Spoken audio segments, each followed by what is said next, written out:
Yeah. Hey, YouTube. Well, I know it's kind of late, and usually I'll be on at least somewhere around 8, 9 o'clock Eastern Standard Time. But I tried to go on yesterday, but somehow it said my camera was in use.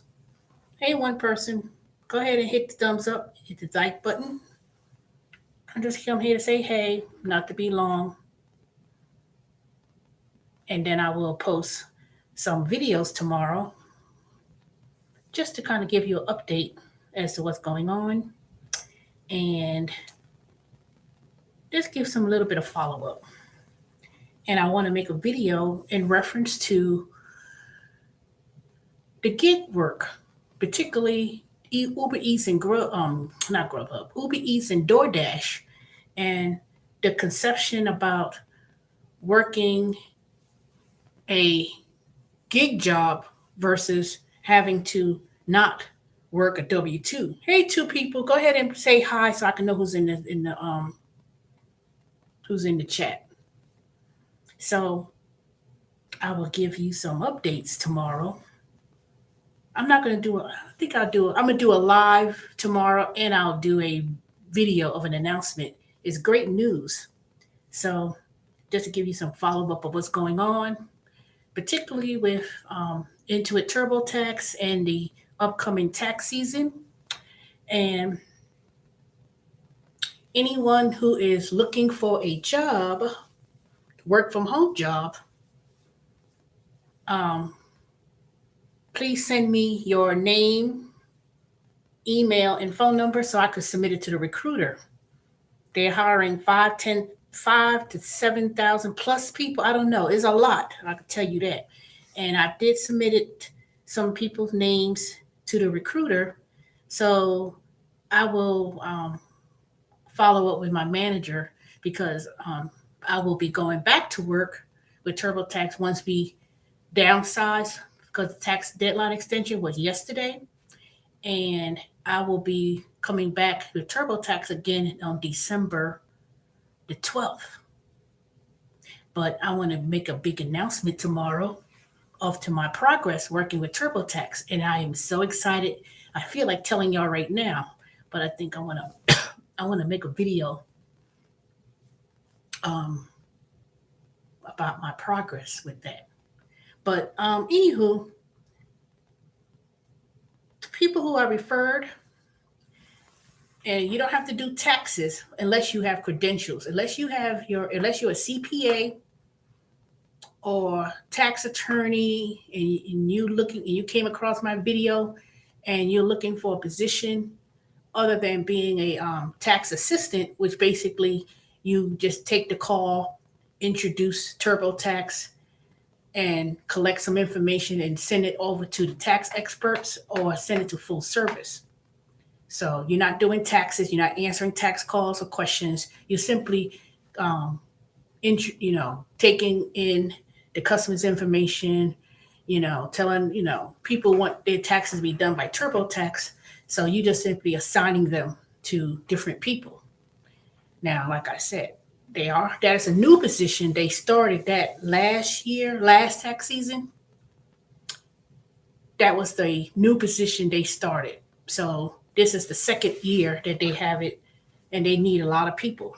Trust me, even this tax extension, when I was working as a summer extension, and it was busy. I mean, even though when I was working during the summer, which started August the 5th, and it's going to end next week, then I go in hiatus or hibernation or whatever you want to call it.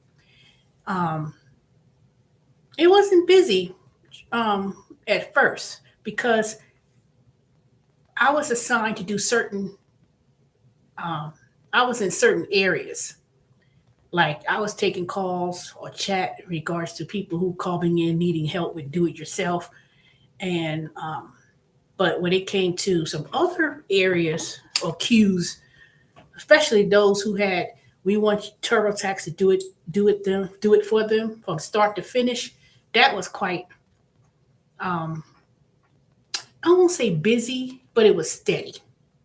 But yesterday, Sunday, and Monday, yesterday, it was busy. All of a sudden, I was getting calls back to back to back. But that was because I had worked from 3 p.m. till 8. Whereas during the summer, I was working from 9, sometimes 8 o'clock in the morning till 2, 9 to 3 or whatever.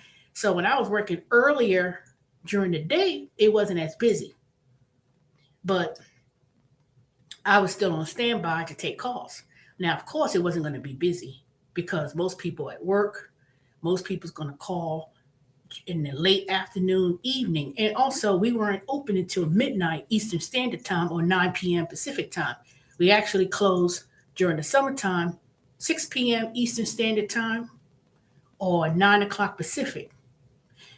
Unlike the regular tax season, it's basically going to be 8 p.m. to midnight Eastern Standard Time. So that means when tax season ramps up again, January, and when peak season starts, when it really starts getting heavy around February, going forward to the middle of April, it's going to be really busy. So, but they have several openings. They're still hiring, and you get a laptop. You make sure that you could hardwired, meaning you have internet at home, and you could hardwire, meaning you can't be on Wi-Fi, and you get reimbursed from your internet services from up to $100. If you part-time, it's $50, but you can make your own schedule, and it's flexible.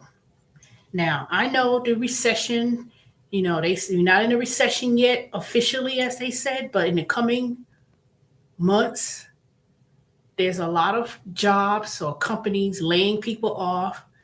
There's a lot of positions where, and it's not low level, entry level, but depending on the sector that you're working in or interested in working in, there won't be as many hired. Now I see 3 people in the chat. Give me 3 thumbs ups for 3 for 3. Thank you for coming in. And for those who are on, please come in the chat and say hello. You don't have to come online and, but I would like to know who's watching. Now I know some people at work, but please come on and say hi so I can know who's watching. I don't like lurkers, people who just sit there, don't say nothing. At least say hello. I would appreciate that. So, I know the regular ones who come on, they say hey, but I don't know why no one's coming in the chat. So I don't know.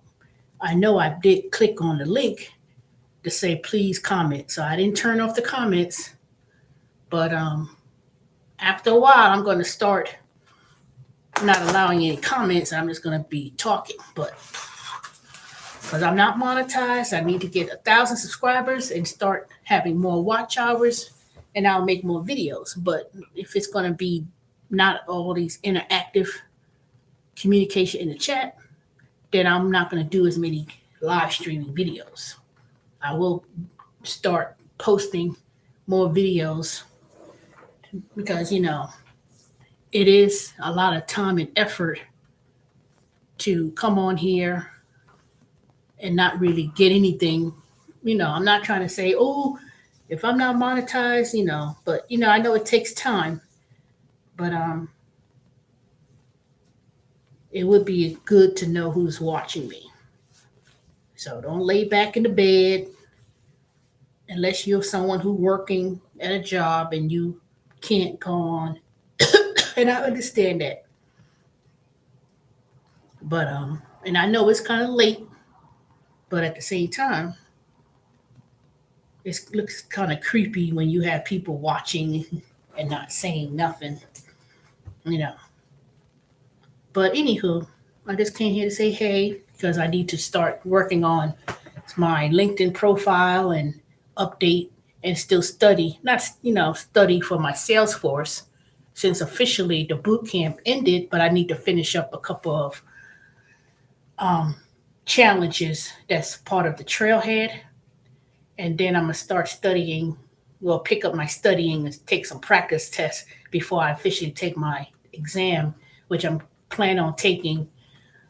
I want to take it in January. Let me see, November, December. Yeah, I want to take it sometime at the beginning of January because the announcement I'm going to make tomorrow. Hey, Dorian, I see you listening. I knew you was the only one who works that probably driving home that can't necessarily come on. So you're the only one who got an excuse. Everybody else sitting in bed, laying back, that can't come on and say, hey, because I know you've always be on here, Dorian. So thanks very much. But you know what? I should call you and tell you what the news I got going on. So I could tell you. I'm so ready to make the announcement, but I'm gonna call you. I'm gonna call you in 5 minutes. Tell me if it's okay to call you. If not, I'm not gonna wake you up because I want to tell you personally. And I try to look up for Shelly Shell's number, but for some dang reason, when I got my brand new phone and I imported all my phone numbers, I didn't see the number anymore. So Shelly Shell, if you're on here, please give me a call so I can have your number. I don't know why it this is my brand new iPhone. I finally got the case, and I thought it's going to be the one with the screen protector where it won't, if it drop, it won't um, scratch. Well, it won't scratch up the phone, but I thought this would have been a glass where it won't shatter and break the front or break the three little cameras. But it has a protective thing, whatever, but it's plastic. But I'm gonna make sure. But if I drop this phone, which I will not, it will have this case will at least won't let it crack or have dents and all that kind of stuff. So, and it's supposed to be a waterproof case. But I bought this phone on Amazon for 500 something dollars. I am not spending 1600 on no phone. You know? And then this is my old phone, but I can't see, it doesn't work. So I'm gonna try to trade this phone in with Amazon and get something back for it, but I don't know because this little crack in that damn Sam's Club representative at the store had my phone and dropped the phone, and I was supposed to get the back part fixed, and I was supposed to turn in the receipt to get reimbursed for this crack that happened. But I'm gonna get a receipt and see how much this was cost to get fixed, but then get reimbursed back for it, and then turn around and see if I could trade this phone in and get $100 from Amazon, but they're gonna give me a gift card. So I want to sell this. I want to get rid of this phone because I hate collecting all these different iPhones. I got two other iPhones, brand new, back iPhone 4 or 3 or whatever. It's in excellent condition. And at the time, I should have traded it in when I had Sprint, and I would have gotten $200 for the phone. But I said, no, I'm gonna wait. I'm gonna hold on to it. Next thing you know, I can't get nothing for the phone. Now I could probably sell the parts or sell the phone because I found out that the parts in these phones, even if you had an old phone, they got parts of this phone that people will pay for them to use on other phones when they do it because it's what's inside this phones or in these phones, the motherboard, the circuits. Those are valuable parts, regardless how long you had the iPhone, and it goes with Samsung too. So they actually could take these parts, fix other new phones because all these chips and components inside these phones could work on any new phone. And it's the motherboard. It's the actual motherboard. Just like when you have old computers sitting around the house, it's the motherboard that doesn't change on any computer. Now the extra little things or the features, that's software. But it's the actual parts, the chips. It ain't that much. There ain't that much change and difference All they do is take the motherboard and just kind of upgrade the chip or whatever. But most of it is all the same. And I found that out when I had got this phone fixed the first time when I went to Walmart inside the company that fixes your cell phone. And I asked him about, telling him about, I got these phones in the house. And he told me, he said, "Oh, you just bring them in. I could take the motherboard and use the parts when I fix other phones, and I'll give you some." He said he'll give me some money for them, or I could buy some accessories. So what I'm gonna do is I'm gonna go to Walmart at that place that fixes phones. It's not Walmart; it's the company that fixes phones, and I'm gonna take all these little cell phones and see if he, you know, if he give me some money for it, or maybe something, but rather than me going to those eco phone machines where you just put the phone in that machine and then they evaluate and they'll tell you, "Oh, we'll give you cash for it." All those phones you put in those machines, those phones, they get those phones is just to simply strip the phone of its components. That's what's inside the phone. And it goes to companies that turn around and they say, "My phone's broken, da da da." Now, rather than you going buying a brand new phone because the phone screen cracked, you can fix that. They got every part, the screen, the inside, motherboard. All they do is take it apart, put a brand new thing in the back, put things inside the phone, fix it, boom, then your phone is fixed. It'd be like 100 something dollars, 200 something, whatever. So I was like, what? All this, and that goes for computers too. So, but anywho, that's not my topic. But I will make another video and make my announcement about TurboTax and the great news that I have. I am so happy because I was told this on Sunday. I got the email, and y'all won't believe what how my journey is with TurboTax. Now, I always told them I'm going to retire from working for TurboTax. Yes, I'm still going to be applying for positions in Salesforce and other jobs, but I will always work for those 4 or 5 months, 6 months with TurboTax during tax season. And enjoy the fact that it's flexible. Like I said, you don't have to have a CPA and do taxes, but if you so happen to be a CPA and you watching my video and you want to work for TurboTax, please give me your name, phone number, and email so I can put the referral form. If you are interested in just being an associate where you have some knowledge of taxes or doing taxes, that's another position. And then if you don't have any experience, but you want to be a welcome associate, which is the newest position they have, you can just simply, um, just have a couple years customer service. Even if you say, "Ah, yes, I have," even if you say, have you done returns? Just say you have. If you done, it's not that hard. And then if you work in customer service, say you have customer service experience. But like I said, it is a position, the newest one, you're basically welcome. Right. "Oh, welcome to TurboTax, da da da."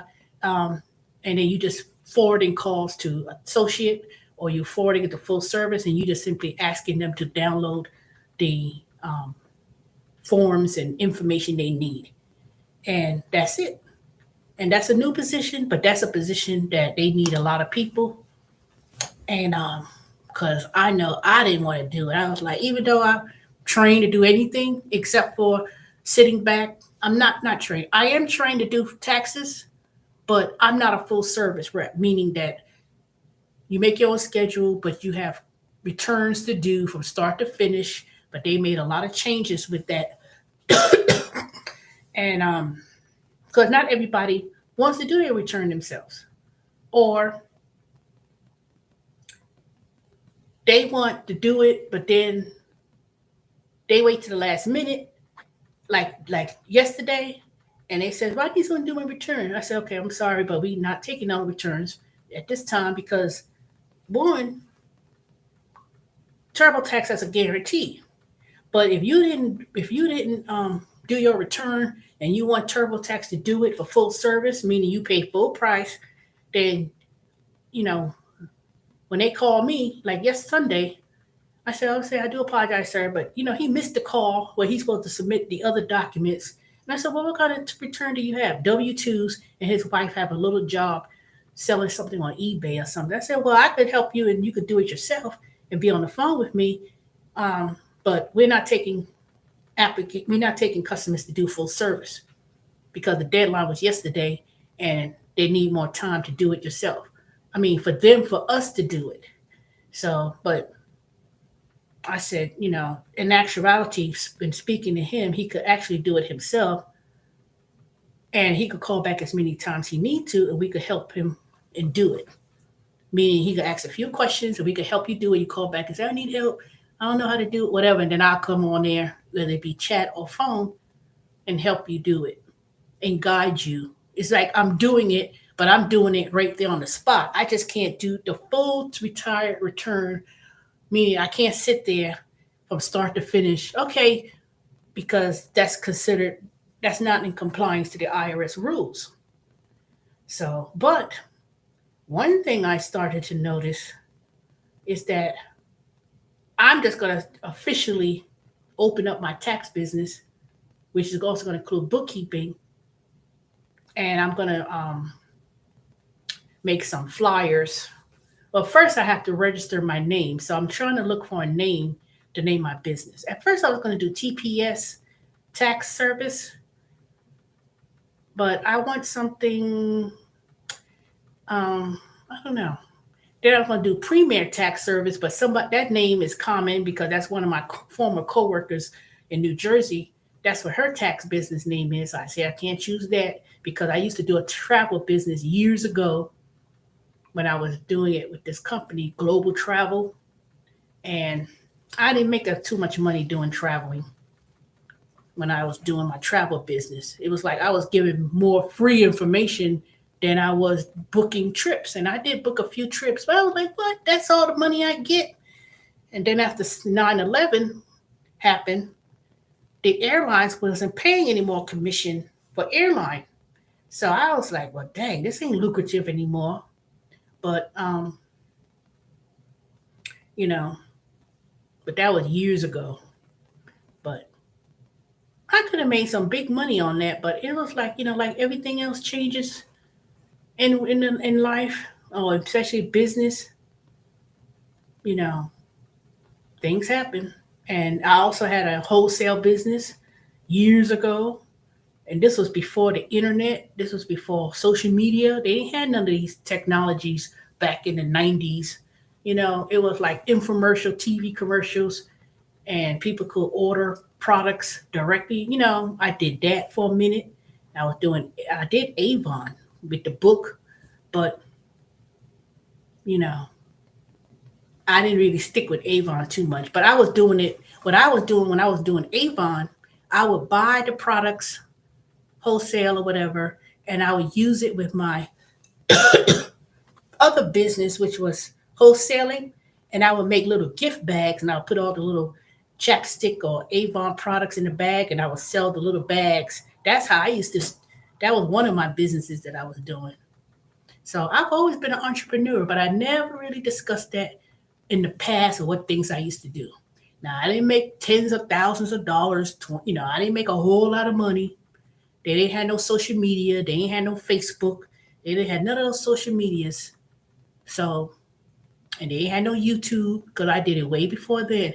But I have done a lot of businesses on the side as independent contracting, you know, and I made decent money. It was good little money on the side, but they didn't have no gig work, Uber Eats and Grubhub and all those stuff. But I've done businesses in the past. So, but that's another story altogether because I was like, you know what? I forgot that I've done businesses like this before. I mean, I say I didn't make no money. I'm talking about I didn't make 50,000 a year. I didn't make 100,000 a year.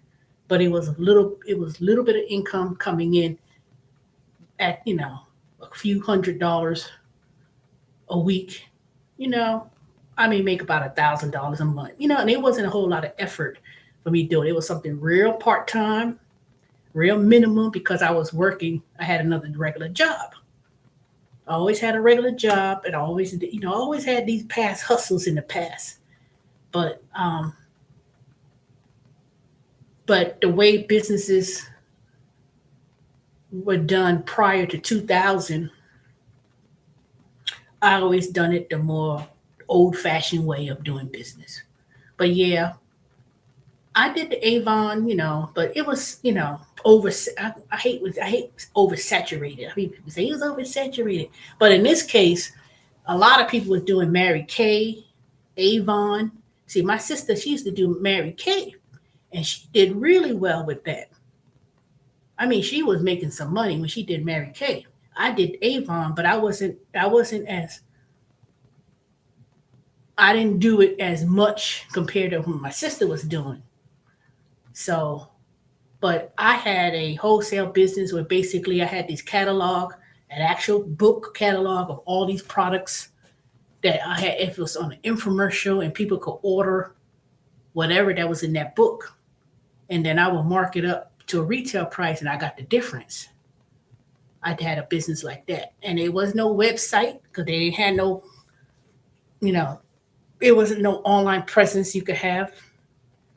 It was the old way. Even the phones were like flip phone and stuff. They ain't had no all these stuff they had. They ain't had all that. There wasn't all that stuff like that. What is this? Oh, so that's how that went back in the day. And but anywho, so I'm gonna make a video tomorrow. Please watch out for my announcement. And also, if you want things, if I don't care what anybody say. But when I was watching Dave Ramsey today, I was laying in bed all day until I got up and went to Panera to get some dinner or whatever. And let me say this one thing. So I was watching an episode of Dave Ramsey, and they had these people on there. They come and say they debt free. They said I'm debt free. So they had these two couples. No, we had this one couple. They was from Oklahoma, and they had regular career jobs, and they said they also, I think they said 70,000 or whatever, and they said they also had side hustles, right? So they said that they would work their job during the day, whatever. In the evening time, the husband said he would go and do DoorDash and Uber Eats, and they was making. They said they was making $50 an hour because I was like, what? And they said they made what 20. They said they was making. You can make. They said yearly income for DoorDash and Uber Eats. They said they was making. I want to say it was $20,000 to $30,000 a year. They said they was making. I had to go back and look at the video. So I'm gonna put. I'm gonna try to see how I can figure out to put a clip on the Dave Ramsey episode in that section. They was when he was mentioning about what they was doing. But anyway, so one thing that stood out when I was listening was they said that they had to go in good areas where they were um, very good restaurants, good areas where people tip, and they made that amount of money. And he did it during the evening time. And he also had a W 2. He also had a W 2 job, him and the wife.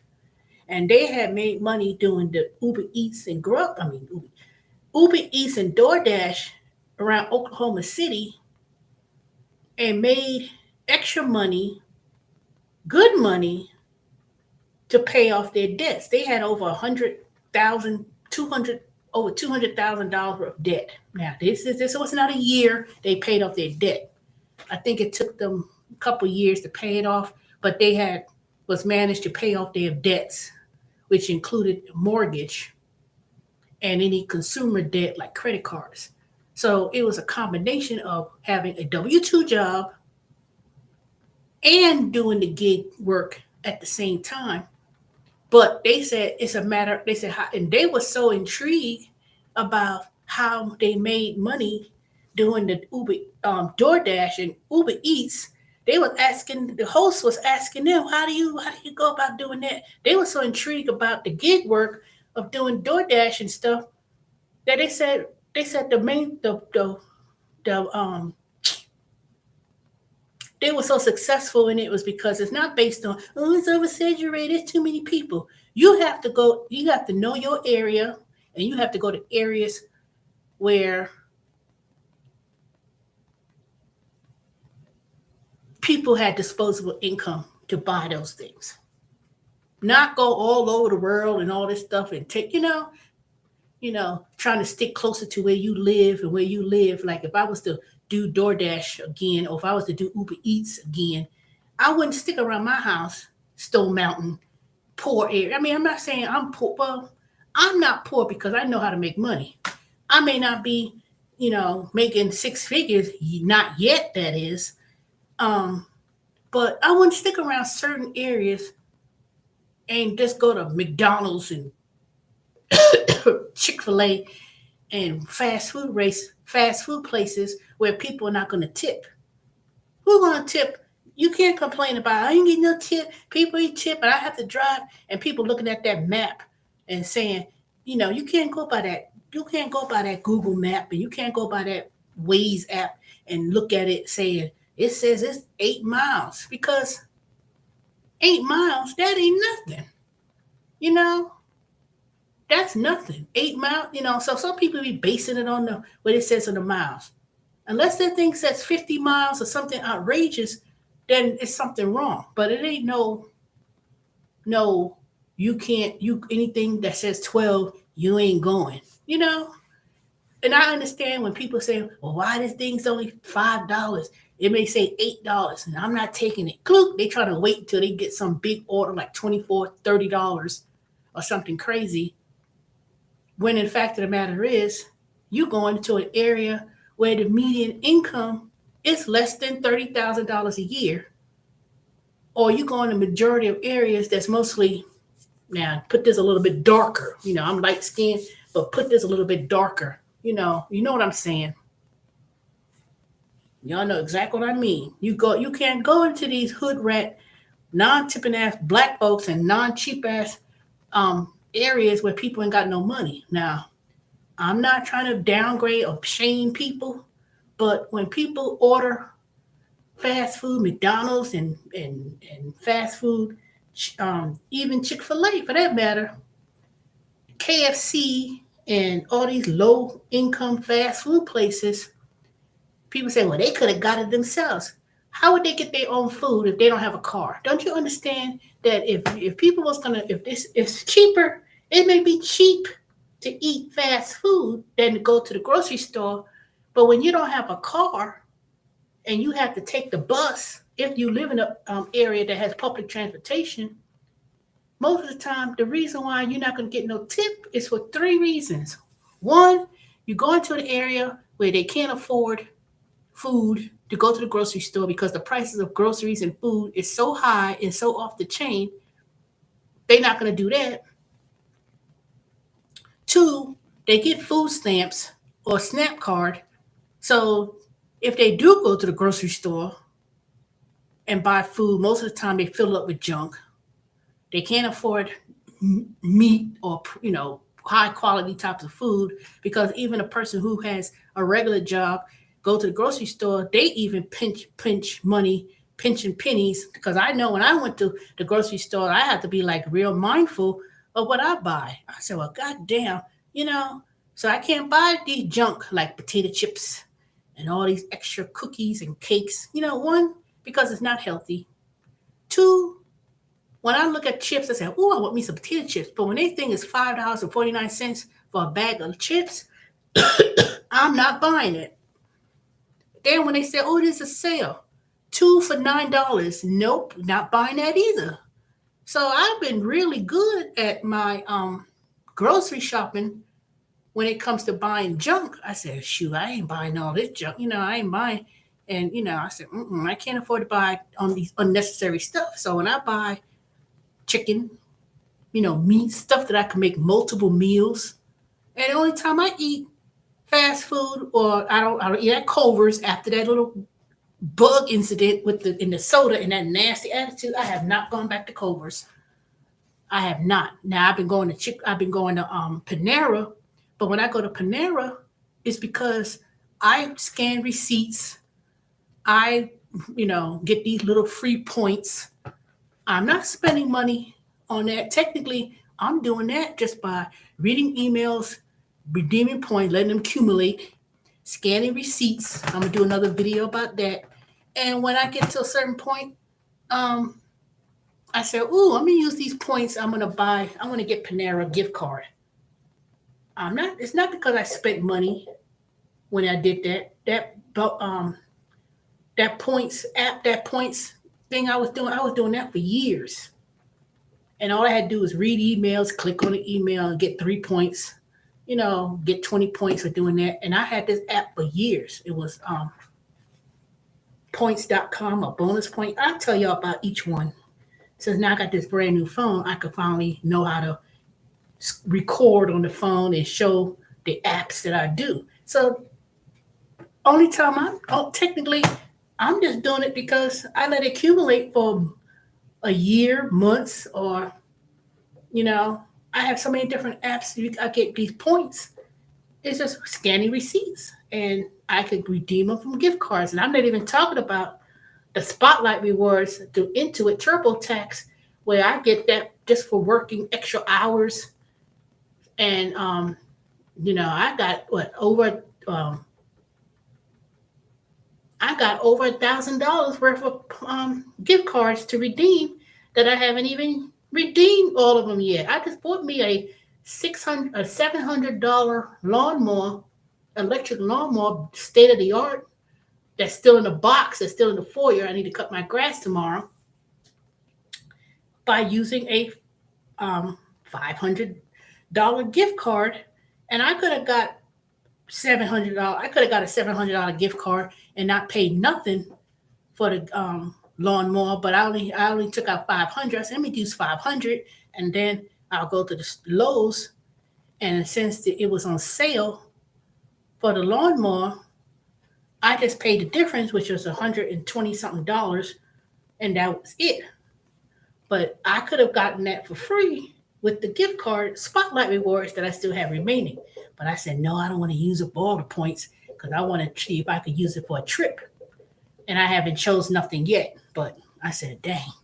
But anyway, I bought me some gift cards for going to different restaurants, nothing fancy, Panera, Longhorn. I bought a couple of those gift cards. So when I'm ready to go get something to eat at a restaurant, I just say, you know what, let me get a food gift card at a restaurant, and then I'll go and get something to eat. Rather than me swiping my debit card or spending my cash, I just use the gift cards as a leverage for me to spend on little extra things that I would that I don't have to pay cash and actually use cash. It's like different rewards. So that's one way that I try to alleviate not spending a lot of money. And but I will put some of these links, in the description later on when I finish this recording. And oops, y'all see, and show you how I use different apps to get points for gift cards. And because we go to the store and it's any type of receipt, I could use one receipt. I like Fetch Rewards. I have all my points remaining, and I haven't redeemed anything yet, but I could at least get, any number of gift cards from various different stores, Lowe's, Home Depot. One had an airline, hotel stay. I have that's one way. Let me see if I could put the referral code in the Let me see. I'm gonna try to put the referral code right now.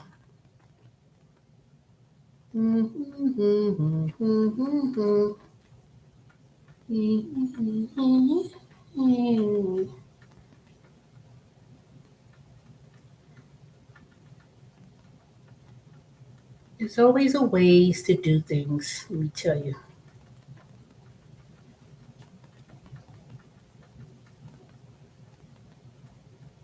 Yeah, I know what I did.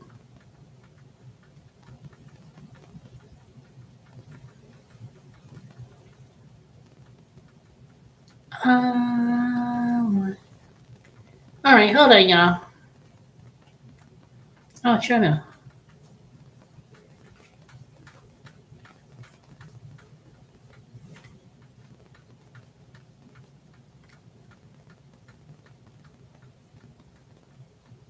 I'm gonna send this email to myself because I can't.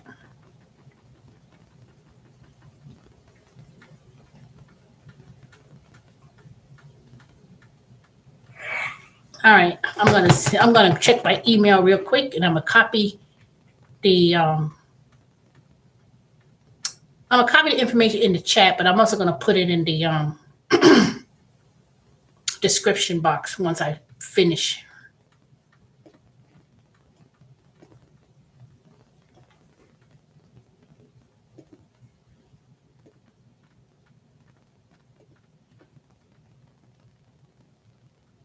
Oh,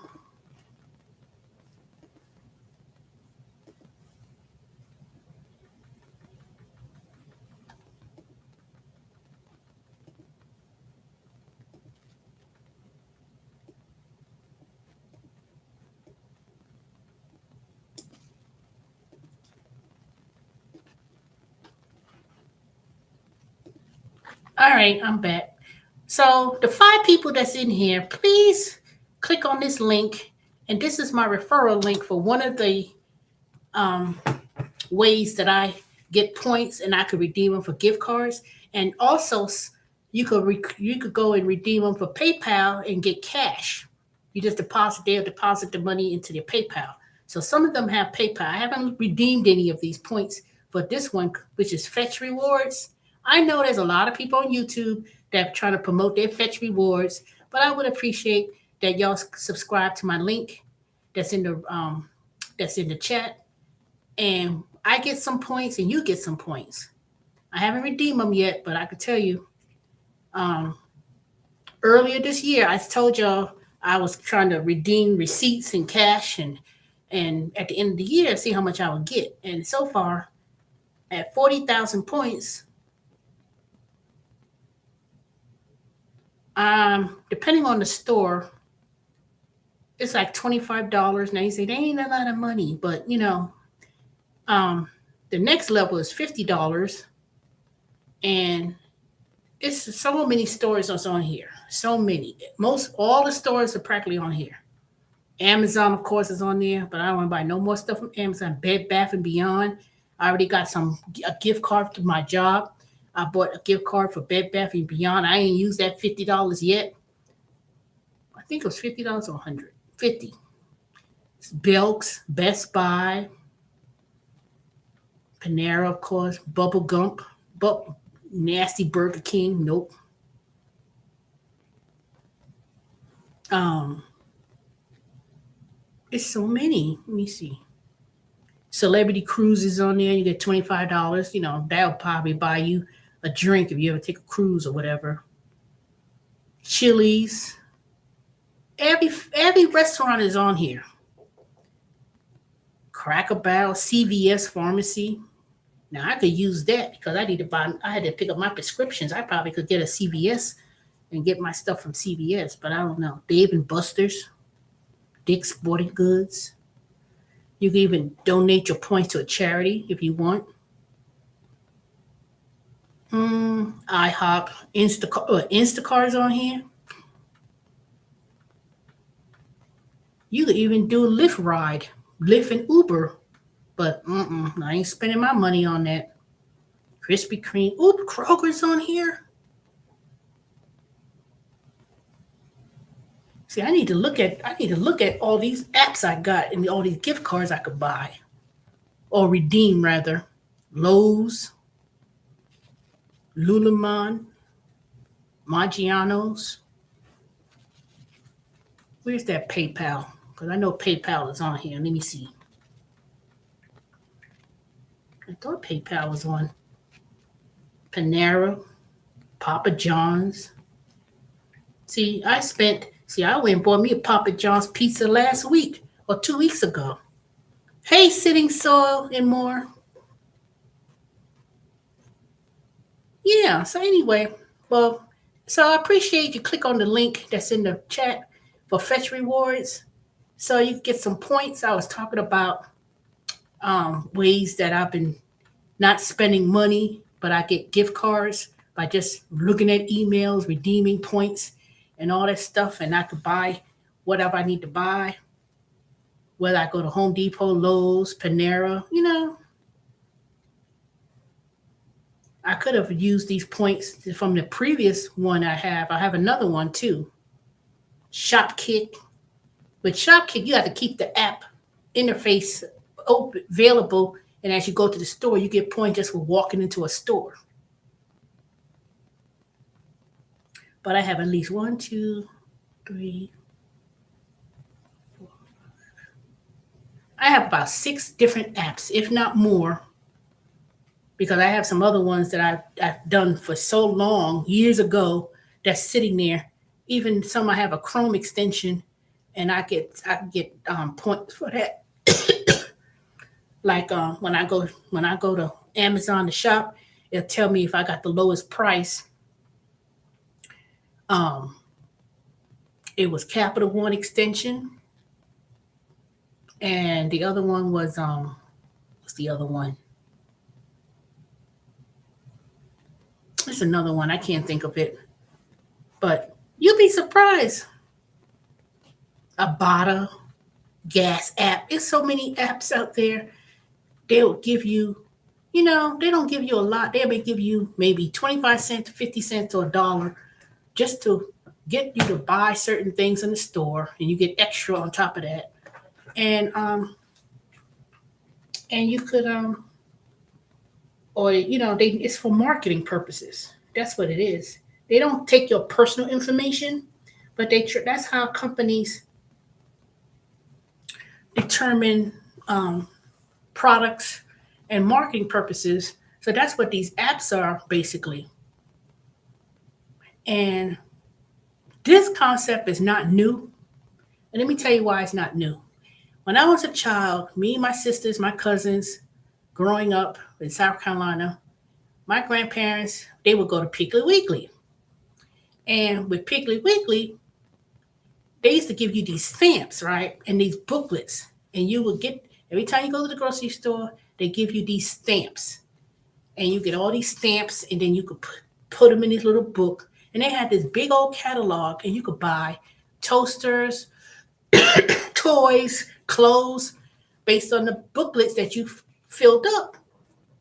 And I remember me, my cousins, my sisters, we would fight for those stamps. And we would try to save the stamps and make our own. And it was some great, excellent stuff. Not that cheap stuff you got now. You get a toaster oven, TV, and you just save these stamps. And then you redeem this, from going to the grocery store at Piggly Wiggly, you get the stamps, and then you turn them in and get stuff on the booklet, on this booklet. Boy, that was the most greatest thing, funnest thing to do ever. So I remember, I said, you know what? They always had, I started thinking about that. I said, they always had things like that. It was other companies too. J.C. Penney, Sears, the Sears catalog, J.C. Penney catalog, and you would get points or get these, dollars back, and you could buy things from the catalog, and you could, people go shopping, they could redeem and buy things from the catalog based on these points and reward systems. So they ain't had no app or nothing like that, but it was a way of people getting things. So that's what reminded me of these different apps that I will be talking about. once I figure out how to do the share screen on my video and show y'all how it does it. But this one link in there, please click on Fetch Rewards, the link that's in the chat, and I'll try to copy and paste all these links that I'm talking about. But there's some other videos I made that shows that. But it's great so far, you know. It's like a game, especially when I scan these receipts and stuff. And I'm gonna tell y'all, when I put these things in the description and start doing some videos, I'm going to show y'all exactly what I've done, because I've done videos where I'm walking through Target and Walmart and how I showed y'all how it works. But you can scan items. You don't have to buy it, but if you do happen to need it and you buy it, you get 500, 750 points, and that really adds up. And this is just one of the apps I'm looking at right now. But I don't try to use it just to buy. I'm not trying to buy junk just to get points, but I could at least scan the item. If I see it in the store and just scan them, I could get some Shopkick points. So you get points by walking into the store, but you have to make sure that you have the thing open or on that app, so it could be like ding, and then you'll get like 25 points or whatever just to walk in the store. One time, Publix, Target, Publix, Target, Marshalls, TJ Maxx, all those stores is in one shopping center, and I'm driving through it with the app open, and it's like going off like ding, ding, ding, and I didn't even get out the car. I was like, God damn! And even if I was getting out the car, it would pick up those stores, because I would go from one. I go to the door, go inside, and it would be dinging. And all these shopping centers where I go to, the one that's so close to each other, and it would pick up those stores in the app, and I get these points just for walking in the store. They ain't bought nothing, but it's fun. I look at it like this.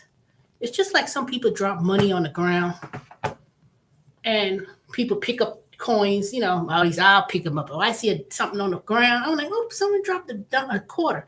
I'll pick it up, pick up a dime, you know. And not because I'm cheap, it's because it's just something I just can't, you know, why people, you know, drop pennies and quarters and nickels and dimes. I'll pick them up just because, you know. And I know it was something I saw on the news, not on TV news, but internet. This one man said he picked up coins and dimes and nickels, but so long he would keep it in this big ass jar or big ass whatever it was. And he cashed in all that coins. Man, that man had over thousands of dollars worth of loose change. And they were asking, how do you get all that change and da-da-da-da? He said he would just pick up anything, you know, he would pick up the dimes and quarters, nickels, whatever that people just drop on the ground, and he would pick them up, or he would save. Hey, Home Base Income 101. And he was Michelle. He would pick up those coins, loose change. And this was years that he did this and cashed it in. It was thousands of dollars. I was like, what? And that ain't the first time I heard people do that. Now, my grandmother used to do that. My grandmother still do it. In her room, she had these big old jars and had all those coins. And I remember one summer, me and my sister and my cousins, she would let us go and get some money for us to get, and we would wrap up those quarters and dimes and nickels, and we had $100 worth of coins. And she still got them. I'm quite sure if I go to my grandmother's house, she still got all those coins in these big old jars, all filled up to the rim in that room. And my mother last Christmas told me the same thing. All right, times are getting hard. This was before COVID. I know it was before COVID, so it had to have been 3 years ago. And she told me the same thing. And she was like saving money, loose dollar bills, and she wrapped them up, $50 bill pack. Remember I used to work at Domino's and I told y'all I was saving all my cash tips? I would save all the cash tips and I had saved it up and it was in a shoebox. And it was like $3,000 worth of tips that I saved up and I kept it, never spent any of the cash. And I was so scared to leave it in the house that I took it with me. I said, I can't leave this and go to South Carolina. So I break my house. But I used to hide it. And I don't got it no more. So everybody watching this damn video thinking they could come in and break my house, thinking they're going to find some loose cash. You got something coming to your ass too. So I don't do that. But anywho, so I went to South Carolina and my mother was talking about it times are hard. And my cousin Travis, he be begging my mother for money. And he's told him, you need to start saving your money. Save all that loose change. Wrap the loose change up at the end of the year, and you'll have a couple $100, if not more, at the end of the year. So my mother was telling me, I save all my change. Let me tell you what I did. This was so funny. I had the cash tips wrapped up in the rubber bands, all $50 in the box. My mother opened up one of the shed in the room that I was staying in, and she said, see, I saved all my money. She did the same thing that I did. We did not talk about this. I said, what? That's what I'm doing. And then I opened up my suitcase and showed her the same thing. We did the same thing, but I didn't tell my mother about I was doing that. And she did the same thing I was doing. So she got like cash in the house, wrapped up in a box, all dollar bills, all five. The same thing I did. My mother was been doing that. And I'm thinking I'm doing that so unique. Nobody else is doing it. My mother did the same thing, but she been did it. She been started doing it. I was like, oh my God. I said, dang, when I thought that I was doing something, my mother already had 10 steps ahead of me and did something that I thought I was doing something. But it was funny though, but it made sense. My grandmother, my grandparents, and particularly my grandmother and my mother, they always said that about saving money.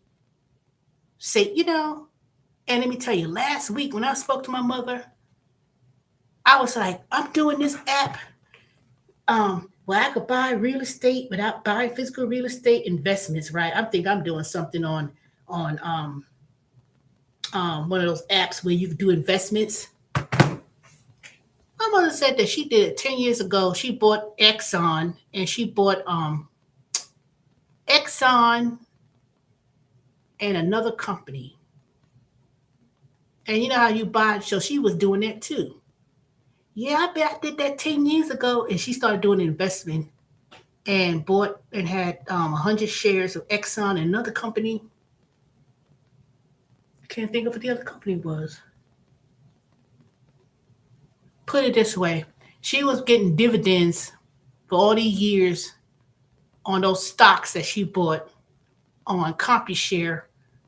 And she said they was communicating with her about something or whatever. So she said she didn't buy any more stocks, but she kept the stock for these 10 years and it keeps rolling around making dividends. I'm thinking I'm showing her about Fundrise and all this other one I was doing. My mother already got investments in that. I was like, God dang. And it wasn't even on the app. I mean, it might have been on the app. She did it online. So she did the investments too. Now I see Michelle Homebase Income 101. I see that you was talking about it. I watched one of your videos yesterday about investments and stuff. So now the market is took a dip in a turn. I didn't even see what my investments looking like, especially my thrift savings account, because I know I've lost like $6,000 the last time I checked. But my little 90,000 plus dollars I had in this is kind of gone down a little bit, but I still have a good 12 years before I turn 65. Let me see, wait a minute, 54 next month. I still have 11 years before I get to 65. So in 10 years, the market will come back up. It will come back up. Even though it's down right now, don't get panicky and I'm take all my money out. Don't do that. Don't do that. Keep it in. You buy low, you sell high. I worked on Wall Street in my 20s when I lived in New York. I've always done that. I worked in Wall Street. I understand investments and things like that. The only reason why I didn't do any investments when I was 18, 19, because I thought you had to be a certain age to do investing. But I've always been a saver. And at the time, bank accounts used to pay 3, 4, 5%, if not more. And I fell into the trap about buying these CDs, thinking I was doing something. I said, shoot. But, it was paying 8% and stuff when I had the CDs, but I would never do a CDs. I would never buy those CDs at these banks. It's not even a good thing to do. Now, I would buy I bonds. So when tax season, starts again, rather than you getting your refund, rather than you just say, oh, let me get the refund, you could have an option to buy bonds directly through the Treasury, and you could get an I bond for $10,000. That's the max you could get per person. And right now, the bond rate is 8-9% for this first 6 months, which is doing a little bit better than most. But if you have $10,000 and you want to buy a bond, you could buy one now, or you could buy one next year tax season and see what the rate is. But if the recession is what it is, because they said we're not officially in a recession, but they said 6 months to a year, things are going to get worse. I know these little doom and gloom videos of doom and gloom people on YouTube that like to say, oh, real estate going down, oh, da da da, whatever. Even if the pricing of housing is slowing down, that don't mean the prices of houses is going to drop to 50%. Ain't no way. It ain't going to drop to no 50%. It may be slow, but let me tell you, it sure ain't stopping these dumbass people from calling my house every goddamn day. You didn't buy your house, you didn't buy your property. It ain't stopping them from calling to buy it. I said, no. I told her, give me $350,000 because I know that's what my house is. I probably get $350,000. Even if I don't get $350,000, I know my house is worth double than what I paid for during the last economic downturn when it was $117,000. Now the house is worth 280 something, if not more. And then if I fix this house up, do some upgrades, I'm not trying to spend a whole lot of money to upgrade, but I want to do basic upgrades, minor repairs once I could find me a contractor. So it's so hard to find somebody now because I was like, damn, can't find nobody. So I'll try to do the best I can. But in the meantime, I'm going to save my money. And when these stuff starts slowing down, these people, they going to start looking for, we could fix your house. They'll come calling when this job market dries up. Hey, Brooklyn, I wonder where y'all was at. And when the winter come and start getting cold and people are not needing people to do things, just like people cut your grass. They'll pound you to death. They talk about they so busy, can't come in your house to cut. But when people start now that the leaves are on the ground and people get their lawn cut one time and get all that leaves up, or people do it themselves, here they come. They want to put signs on your mailbox, talk about they cut grass. But when you need someone, they act like they so goddamn busy. I ain't busy. People, they apply. People are trip. They act like they need a job. They want someone to do a job, but when they get so busy, because everybody knows during the summertime, in spring, you may have a lot of clients on your books, but then when the fall comes, if you don't save, if you work in landscaping and things like that, and you don't set no money aside when times get slow, or pay your taxes, or save money for your everyday expenses when your job gets slow. I'm just talking about landscaping. You got to find something else to do. Now, if you live in the Northeast and it starts snowing like cats and dogs, and you're one of those people who got a snow machine, a snow blower machine, or a simple shovel, and you go to people's houses and say, I could shovel your snow, to clear your path on your sidewalk, and you can make some money because a lot of people don't want to shovel snow, and they may be older and they're not gonna have time to do that. But these young kids in New York, particularly New York and the Northeast, they don't want to work. They want to sit in the house and play video games all day rather than having some work ethic and have them go out there and say, "Here, take this shovel and put on something warm, and you can go to people houses and shovel snow." You know, maybe charge them about $50, and people, you could make money as a child, teenager. You could do that, but now what do you see? You see grown ass folks doing that, and they don't have no snow machine or machine where you gotta, even if you did have one, that's still good to have. So if I I don't know, I know living here in the southeast, we may not experience snow, but Lord God forbid if they say it's gonna snow in Atlanta, everything shuts down, all the bread eaten, all the milk gone. People act like it's Armageddon, and then um, here they come. Just like a few years ago, they had that disaster when the whole people were like, this one I was working at the IRS at the time. They said it was gonna a winter storm coming. Nobody believed it. Everybody got stuck on the highway, had to leave their cars on the highway and walk home. I've been home. When that happened, I went to Publix, got my little snacks, came back home, and had all my stuff available. Nice warm house, and I didn't get stuck.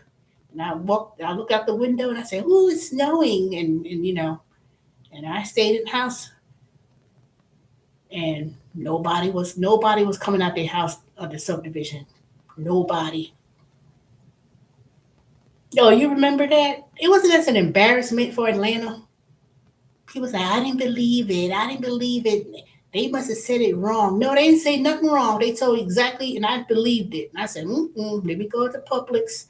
Let me get my bread, milk, cookies, and chips, and other snacks and junk food, and put my butt right on home.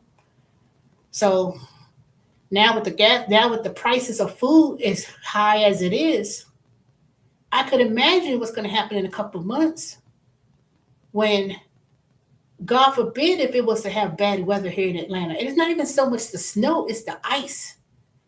That's what the problem is. It's the ice. The southeast, their issue when it comes to the weather is when it gets cold and it turns to ice because they don't have the type of equipment to do it. And if they do have the salt and everything else, they're gonna only service the main roads first. No experience with bad weather storm.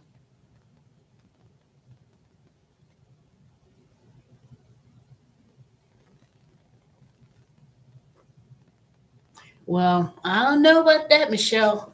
I mean, I know you lived in New York and Long Island, so it may not happen. I don't know. All I know is it's not the same. When I was growing up as a child, school was open.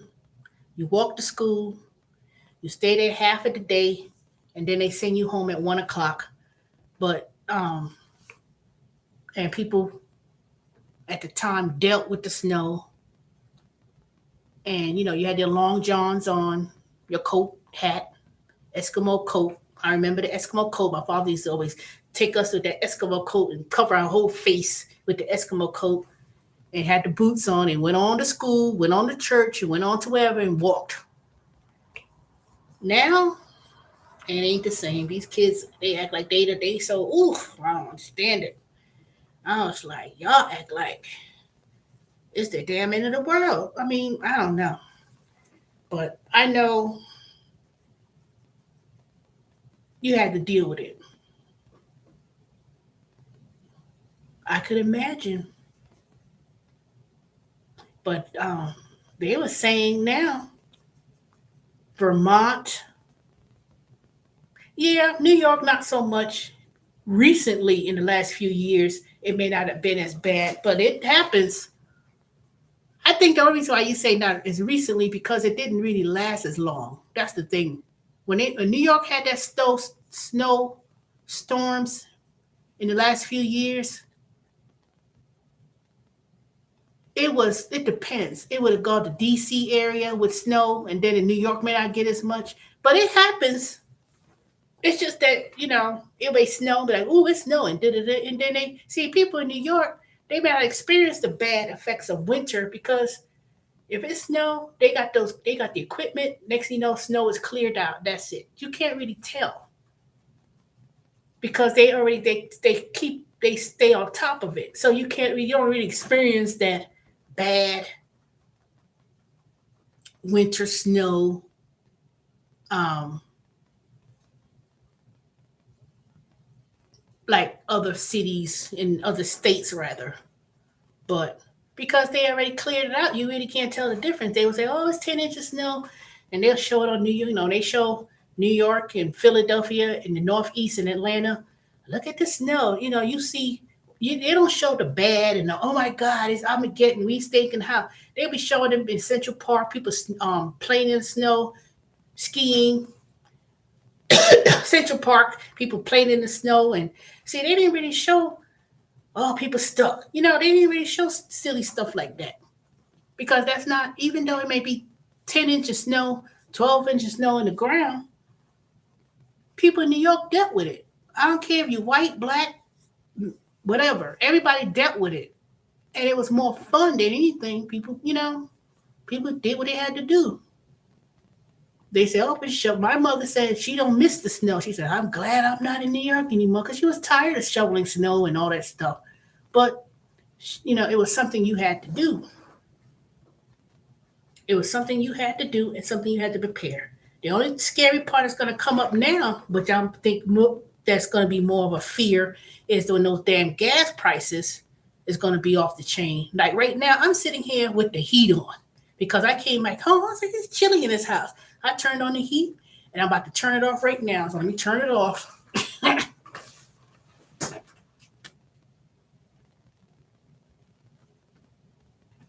Oh.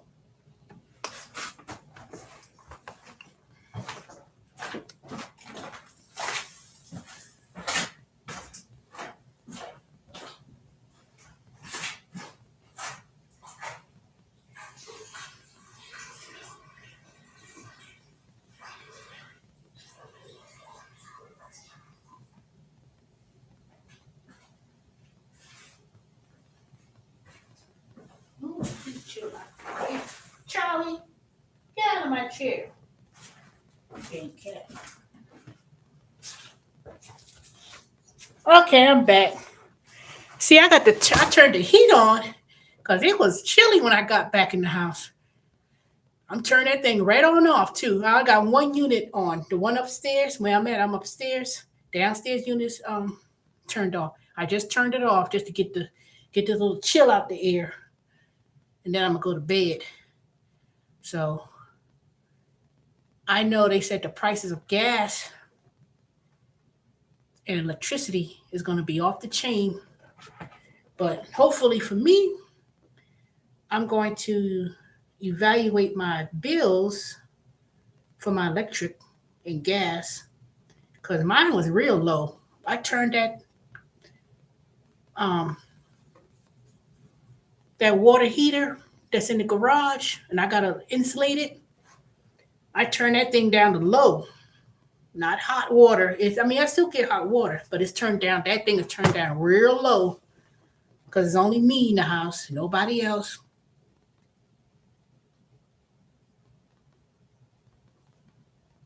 But you know what though? The only way you can combat the prices, being rise of prices, is buy what you need, not what you want, and stop. And people don't need to be buying junk. That's what's going to help. Don't run out here and buy everything and anything, that you really don't need. Just buy the essentials and budget. Because if you buy and budget your household budget, you can't worry about the government. Oh, they spending money da, da, da, da, and not budgeted. You have to budget your own household budget. that's the thing. That's what's gonna help people is budget your money and don't put yourself in a deficit. I've been watching some YouTube videos in the last few weeks, and this one particular channel I was watching, Caleb Ham. Yep, that's exactly what it is. Personal. And they had these people on here. They were in their 20s, 30s, They was he was evaluating only their checkbook, their check. And he had them on the show. And these people were spending money on stupid stuff. They lived in Austin, Texas. Some people lived in other states. And he's a YouTube channel I watch. He's supposed to be more like the lower end Dave Ramsey. He don't believe in Dave Ramsey concepts and stuff, but he tried to be a Dave Ramsey, but in a different way. But he doesn't give them solutions. He just goes over their bank account. And these dumb people were on there. Let me see if I can find his link. Y'all can watch him if y'all want, but it gave me a headache. Hold on, let me look and see. That dang fool. Oh, you know what? I could look at my thing on the phone. I ain't trying to promote his channel because, I said he got enough people, but I just find it was very interesting. Where is it?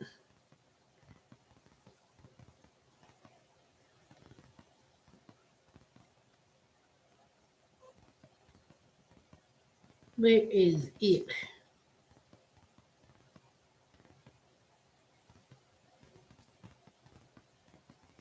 So anyway, they had these people in there, right? So first of all, they weren't making no kind of money, but they were spending money doing dumb stuff. Okay, here it is. His channel name, this is his channel name. His name is Caleb, Caleb, Hammer. Hammer. He's quite entertaining, but he gets more stressed out over their debt than the people who are doing it. This is YouTube channel. Let me play one, for instance. 10.24 interest on car debt. This was a month ago. This is one of the channels. This is one of the episodes he had. It's not no professional whatever. But let me see. Hold up. It took too long to play it. But there was some people that was so ridiculous, it was making my head hurt. At Free Small Business Hold Insurance, up, y'all. we've made 3 big improvements to the industry standard. I comment on his comment section and said, these people are stupid. And I know they say, oh, you must be respectful for the channel. And she's relying on her 19-year-old kid who should be focusing on school and bettering himself at this time. You are enabling her bad behavior. You are enabling her misspending. Anytime you help her out like this, she's going to continue to do it, if not even worse. Welcome to Monthly Money, where we review someone's finances from the previous month, what they're spending, what their income is, and how that all comes together to meet the future goals that they want to achieve. Today, we are meeting with David. David, how old are you and where are you based out of? Yeah, so I'm 19. I live in Miami, Florida. And how would you describe your current financial situation? I'm in college, so I don't have the most money, but I try to take care of my financials. Would you describe yourself as financially educated when it comes to personal finances and stuff? I would say I just started getting financially educated. Let me stop that for a moment. But if you watch his channel on previous episodes and people coming in, these are live people. They gave me a headache. You should hear some of it. Now, he may not be I can't say he's not as bad, but let me tell you, they have people in there, they're like 19, 20, 21, 23, 25, whatever. Most of them are a lot of it's that new next generation from millennial. They're not millennial, but they're the other generation. Ooh.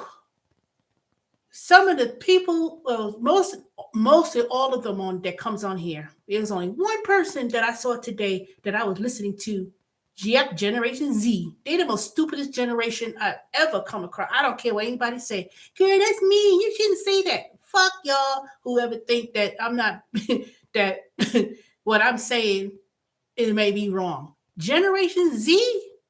Ooh, ooh. These people. Ooh. I was listening to these episodes on YouTube on his channel.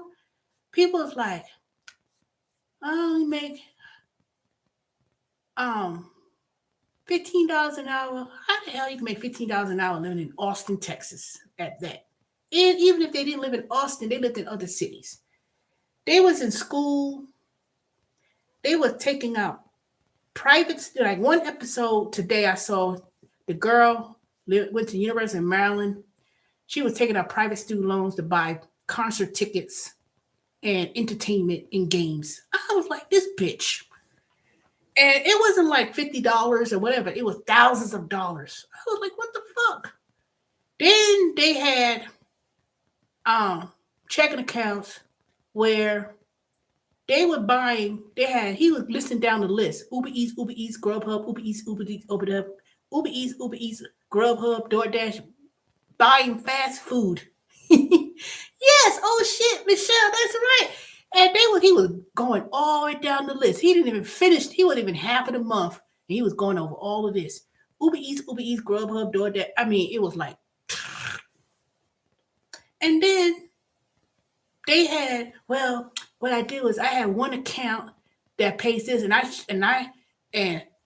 my emergency fund. I said they didn't even know what the damn emergency fund was. I was like, he's telling them that's not an emergency fund. They said they had debts, like credit card, $800, and I was like, he was going over their bank statement, and he said by the time you could have paid off one of your credit cards and stopped doing us eating and cook. It was like ridiculous. Then they had people in there. This is one African guy, the father was sending him money to the United States and financing their expenses. They here in the United States getting $2,000, $3,000, $4,000, $5,000, and they spent the whole money. Then he talked about he gonna hook up with some girl and he's gonna move to another state. And see, and then the thing about it was so funny. He said about, I'm going to go to graduate school. I'll be majoring in business. Business? You can't even finance your damn personal business. But that ridiculous thought he going to major in business. I was like, oh my God. But y'all go back and look at that channel. Just put that thing in the channel. I mean, I ain't trying to promote other people's channel, but that's just one of the channels I got so hooked on listening to. It was giving me a headache. And then so funny about his show is that he's like, oh my God. I mean, he be acting like he getting sick. He be like, oh my God, I don't believe this. And he says, y'all giving me a headache. He was so stressed out. And he going over somebody else's personal stuff. This is what you sent me. He's like, okay, I don't understand. I just don't understand. It's like he almost having a heart attack. He was having a heart attack looking at this stuff, and I'm having a heart attack and anxiety listening to it, shaking my head like, oh my goodness. And all these people ain't Generation Z. It was all kind of people. And it was just ridiculous. And it was just ridiculous. And then I listened to Dave Ramsey. And I said, these people couldn't be on no Dave Ramsey coming with this foolishness. He would have cursed them out. He told this one girl, let me tell you, one of the episodes I watched, the girl bought a new car. Same situation I was trying to tell someone else personally that stayed in my house. I said, why the hell are you buying a car, $1,000 for the car note when I spoke to you 3 weeks ago, 4 months, not 3 weeks ago, 3-4 years ago?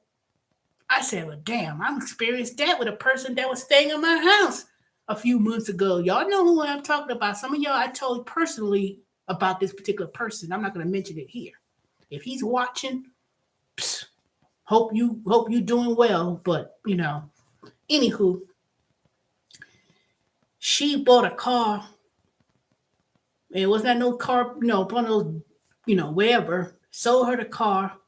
She was paying over $1,000 for the car.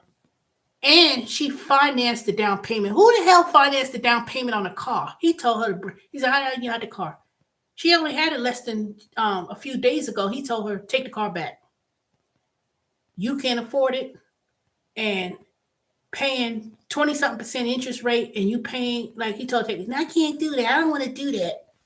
I need the car. I'm like, he told her, he said, nope, that you're being ripped off. She didn't even follow it. She didn't even follow the script. I was like, yo, if y'all ever watch that YouTube channel, just watch it. Some of y'all may be like, no, I can't watch this no more, but it's intriguing. Yes, Dave Ramsey would go off like it ain't nothing. He would have said something. And these ain't no 18, 19-year-olds doing it. There's people who was in it, graduating from college, doing the same thing. They had people who was a little bit older, but I didn't see a whole lot of older people in there. But it's everybody of different ages are doing it. But these people who got on there, I said they could actually pay off their debts if they stopped taking the Uber. I mean, particularly ordering food and just order it. And it was so ridiculous. If you go to Chick-fil-A and you go to the Chick-fil-A and get it yourself, you may pay $6.80-something for the meal. You order on DoorDash or Uber Eats Chick-fil-A the same meal that I pay if I was to go to Chick-fil-A on a regular, which I don't do that anymore. They paying twice as much, $12, $13 for something that's only worth $6. I'm just giving that example. Makes no sense. Makes no sense. And it wasn't even the eating out. It was also the other things that they were doing. There was the other things they were doing as well. I was like, oh my goodness. They bought a car. The rate they're paying on the rate of a car was 23%.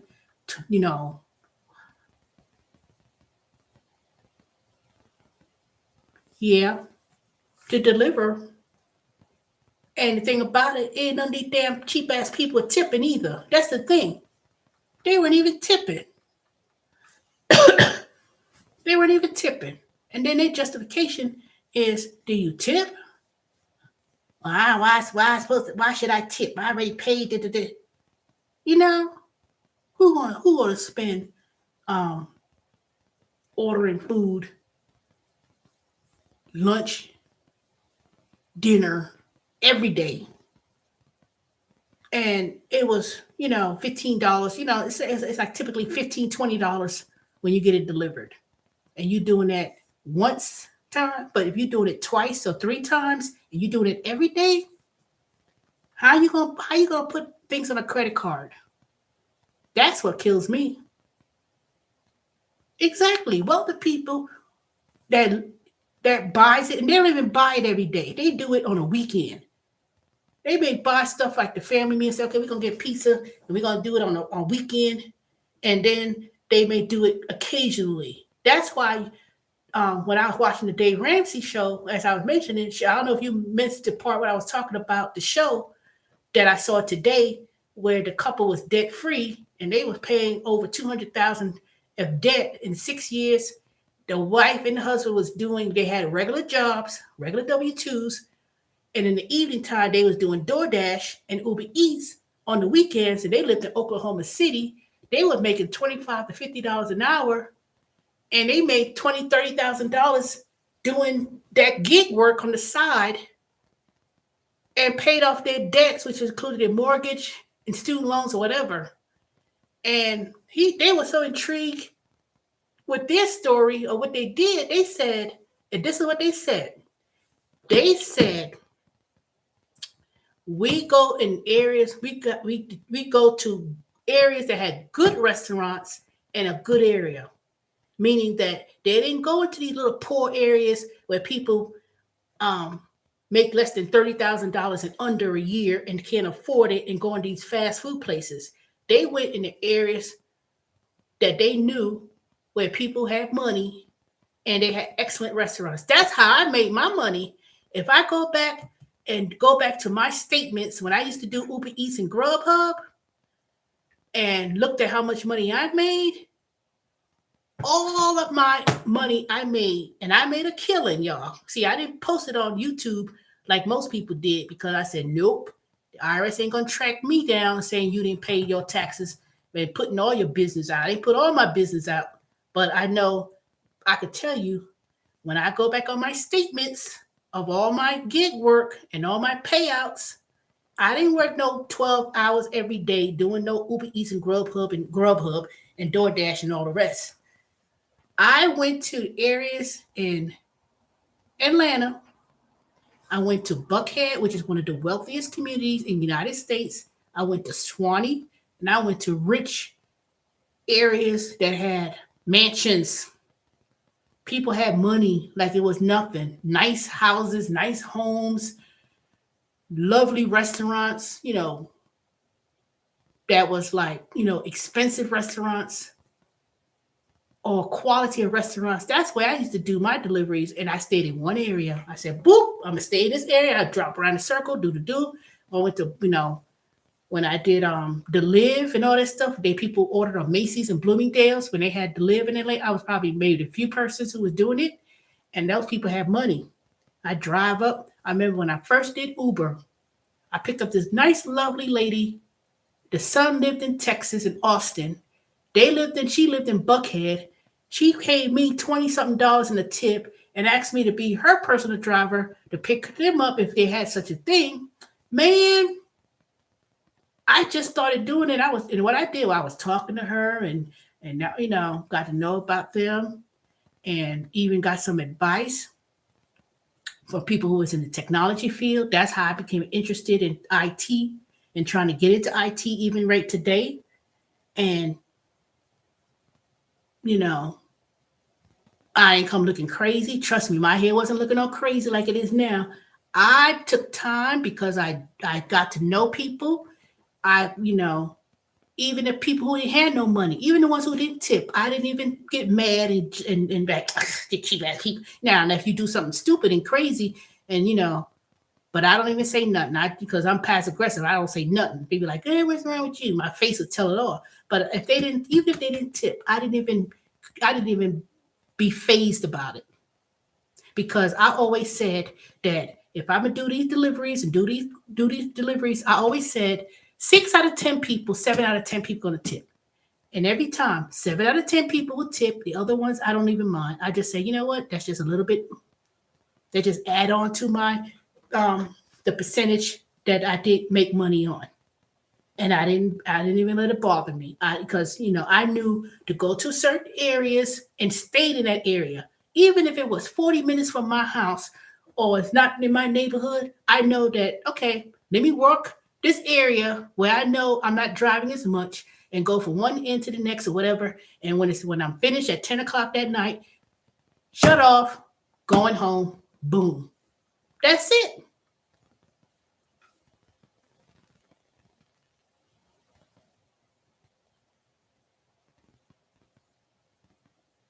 Yep, exactly. So when these people that I've been listening to, these chuckleheads that I've been listening to for the last few days, you could tell they knew. They just started doing DoorDash and Grubhub. I don't listen to these chuckleheads now. I say the old school, old heads who used to do it 6 years ago, going on 7 years or whatever, the ones who was doing it from the beginning, these new ones that come along now, they just, I was like, what are y'all talking about? 6 miles? The app says 6 miles, 7, 8 miles, and you think that's far? Yeah, I'm not saying take an order that comes up that says $2 and $3. I ain't saying do take those orders, because I never thought they would pay that low, and they never did pay that low. At least I know when it was DoorDash back in the day, at least I knew it was $5 plus the tip. And I stayed in the one circle area and just basically, worked that whole route. If you ever saw my map of when I had to keep track of my miles, you would see the map. You would see that I was staying in that little circle.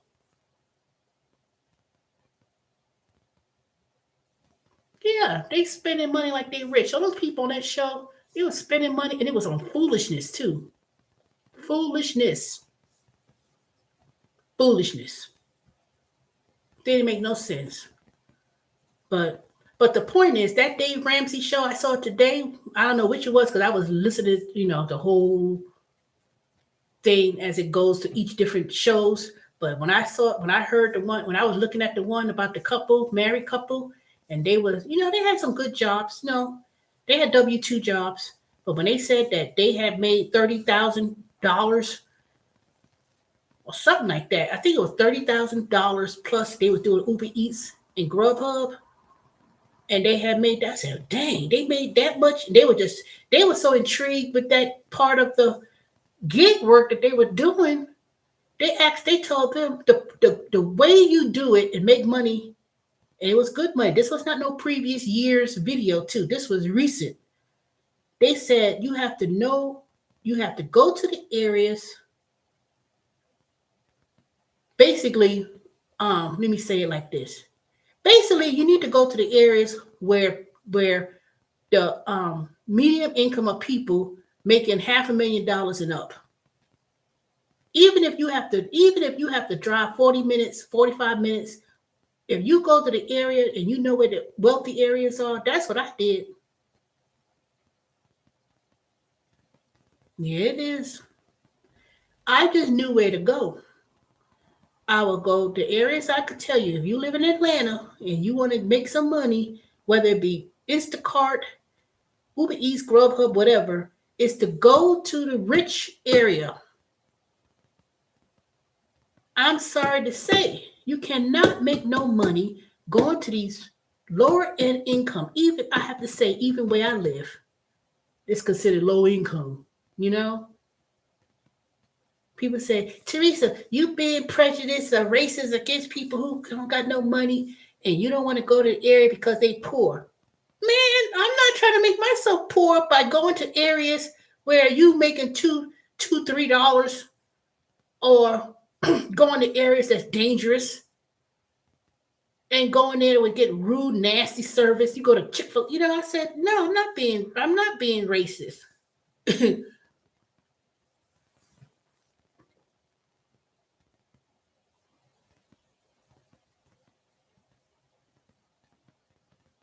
Yeah, I understand that it may be a lot more to drive, but it may be I don't know if you mean that it takes her to drive to go to the area, but that's like a two-way street. You may go to the area so you could get to the area, but you could work that area for 3 hours, 4 hours, or whatever, and then drive back home. So the mileage that you track, you deduct when the tax time comes and how many miles you could take the mileage and write it off of your taxes, but you're still making more money in the long run. Well, it may be a lot of driving. I don't know. I can't answer that in terms of, I just know that maybe you have to stay within a certain town rather than going from town to town or parish to parish or borough to borough. But if you stay in, okay, let's take New York. I've been to New York. I'm from New York, but it's been years. So say, for instance, like where you live on Long Island, but you live on the other side of Long Island, married, but you go to the Hamptons. Now, that might be an hour. I don't know.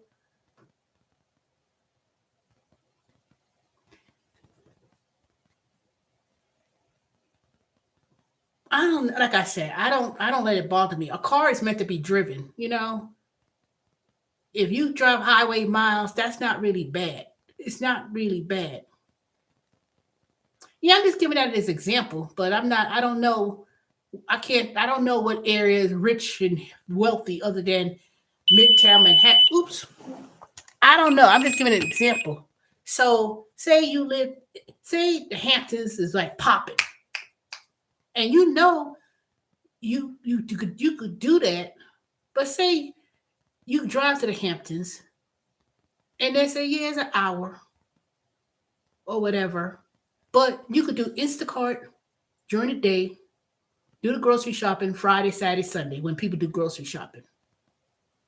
And depending on the season. And then you do Uber Eats and Grubhub, or just turn on the app, different apps. And you in that area where people got, they got the money, they need time to do other things. That's why they use Instacart and Ship to do the grocery shopping, because they don't have time to do it because they got other things they do. You know when they say time is money? So that's why they're able to pay the tips and pay for the extra service. Even that's what I do. I mean, Atlanta when they say Atlanta, some people don't live in Atlanta. It's Tucker, Stone Mountain, Snellville, Swanee, Peachtree Corners. They live in those, everything is different. So when I say I'm from Atlanta, I say I live in the metro Atlanta in Stone Mountain. I don't live in Atlanta. Most people don't live in Atlanta unless they live in Atlanta. So I just know when I was doing it, I knew the areas, and I don't always go to the same areas. I may go to different areas and just try it out because I loved architecture. I love these houses. And I was like, oh my God, if my subscribers could only see this house that I'm walking into, it's gorgeous. And I go to Sandy Springs and I go to, Roswell, and I've gone to different places in Atlanta. I've seen it all. I made the money, and I knew the back ways because I didn't like driving on the highway. So I knew the back ways. And that's it. I tried to tell the person who was staying with me a few months ago, I said, so and so and so, why don't you just go to Swanee or go to this area? And then after that, I call, check it up and see how you're doing. You downtown in the hood somewhere. I was like, what the hell are you doing over there? I said, why you went over there? I told you to stick around and go to Snellville, which is 5 miles from the house, and go to Lawrenceville and then you ain't got to worry about parking your car, and you can't park because there ain't no parking and all that. You go to mostly residential houses. You park in front of the house. You go and park to the garage park, and then you go and deliver the groceries, deliver the food, and that's it. And knowing that depending on what area you're in, where they're going to be profiling, because they say, what you doing out here? You black, and what you doing in this area? You leave around 10 and make your way back home. I got stopped by police one time, a couple of times when I was in the area, and they would pull me over. Well, because I had DeKalb County, and I was in this real exclusive rich area. At the time, it was in the evening. It wasn't late, and I had the groceries in the back. He pulled me over for no reason. I knew he was trailing me because I was driving. I said, well, this cop followed me too long. And I switched over to the next lane. And then I switched over to the next lane, which was a legal lane change. He got, next thing you know, I see the blue flashes. I pulled up. I said, okay, is there any, he was like, well, I don't know. He just made up some reason to pull me over, which was not even no reason. And he says, well, what are you doing? And I said, well, I do Instacart. And I was doing grocery shopping. I'm going to this house. So he looked in the back with the flashlight. He saw all those groceries. He says, oh, okay. So how did that work? I told him about Instacart. And he says, okay, be careful. And I drove off. See, he stopped me because I did something illegal. He stopped me because she got DeKalb County. She in Johns Creek or whatever area. Let me see. Was it Johns Creek? It was some real expensive gated area, exclusive, where a lot of rich people lived. And I was delivering groceries. And he was like, well, why are you here? Not, he's okay. He let me go.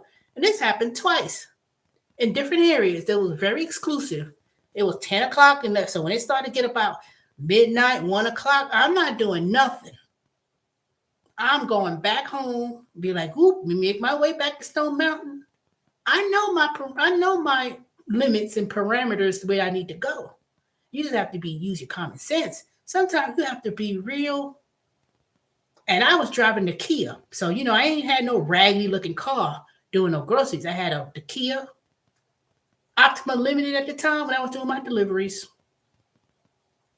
But I could see why they could stop people because I know some of y'all, especially some of y'all in Atlanta, y'all people looking like a bunch of hood rats driving around in these group, driving around the area looking all crazy. And I will profile you too.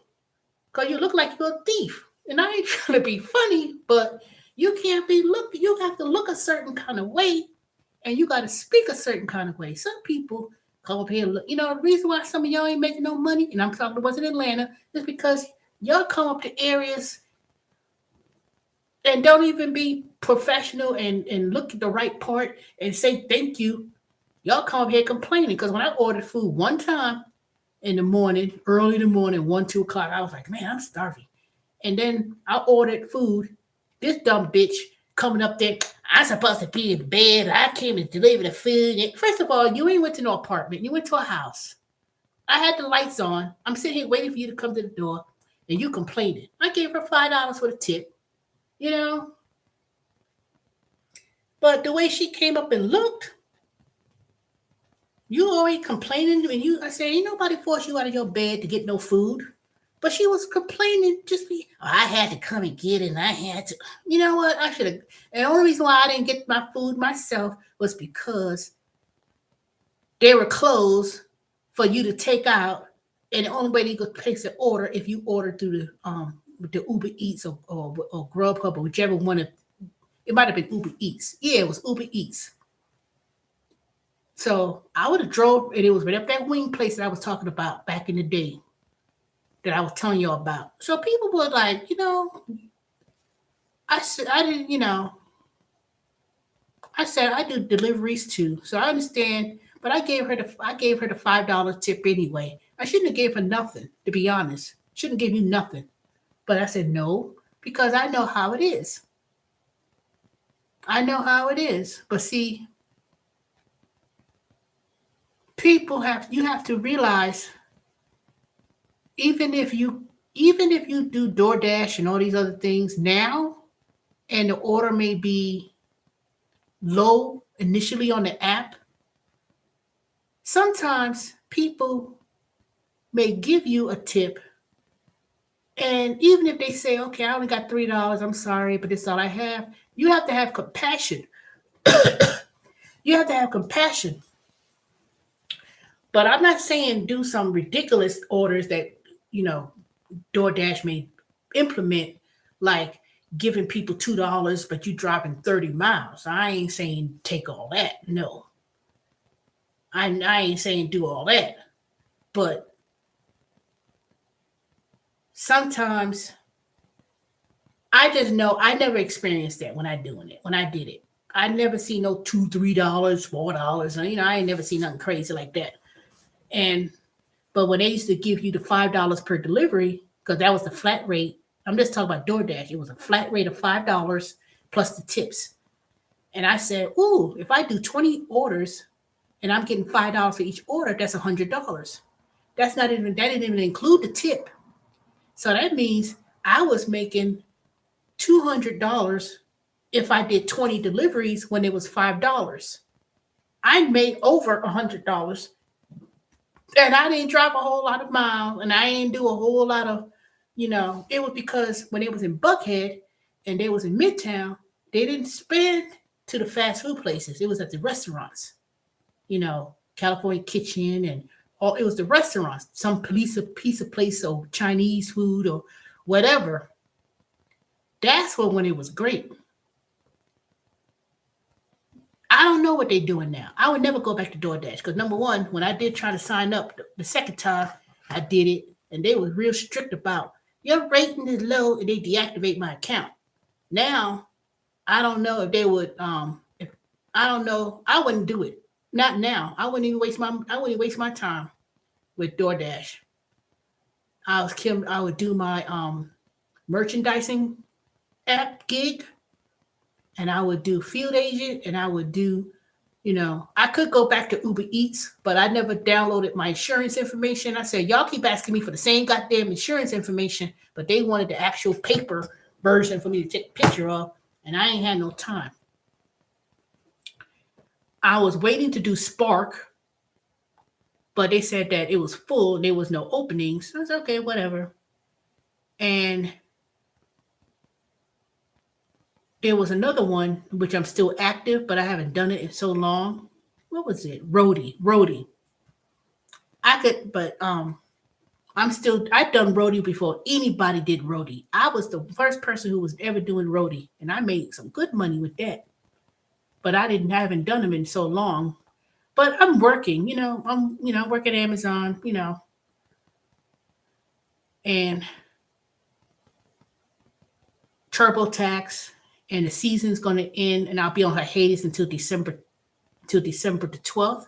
That's why I'm going to make the announcement and the surprise that I have for y'all about that. I'm so excited I should tell it now, but I'm going to tell y'all tomorrow. Not because I don't want it to get lost in this 1 hour and 50 minutes I've been on here. I was supposed to be on here for a few minutes, but I will tell y'all the big announcement. And I'm so happy for what happened. But I'm still going to be studying for my Salesforce exam so I can find another career in Salesforce. But I will be working at TurboTax until I retire. But what's that? I know you know it. You know it what?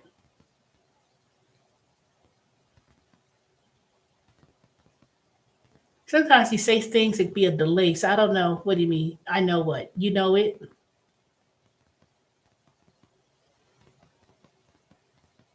All right, y'all. Thank you for the 9 thumbs ups. Please comment and subscribe. Hey, Charlie. Oh, yeah, it will get lost because my live streams will be long. But I'm gonna start making some. Taped or recorded videos.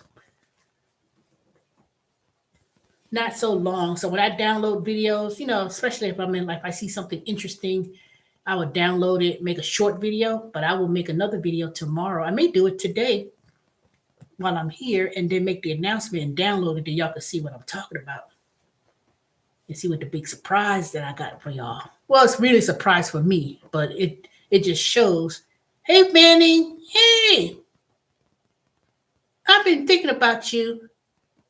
I was looking at your videos for the last few days. I commented below, but I said, I hope she comes back on my channel again so I could talk to you. How's it going? I know you've been going through a lot, but I'm glad you're safe.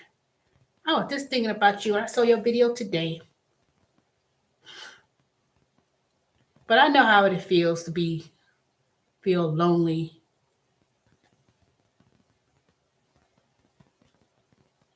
I said, I hope she's still subscribed to my channel so I could talk to you. Oh man, it's 1:17 in the morning. I was supposed to be studying. I guess I'll study tomorrow. I study for my Salesforce exam. But let me tell you, Amazon, ooh. I took I told you I work Thursday, Fridays, and Saturdays, 12 hours from 6 p.m. to 6:30 a.m. 3 days, this whole 3 days, this past week, they had VTO, which is voluntary time off, from 6 p.m. till 2 in the morning. I've been taking 8 hours of VTO time for 3 days in a row and was working from 2 a.m. to 6:30 for those 3 days. I was like, what the hell? And I've been speaking to my other cohorts or my other coworkers doing Salesforce with me with career training. We all work at Amazon through different parts of the country. They've been getting VTO too. And I said, what's with all this VTO? I mean, I'll be taking it and stuff because sometimes I got things to do. And I'll be tired. And sometimes I said, I'm only here for the insurance. And that's it, for the health insurance.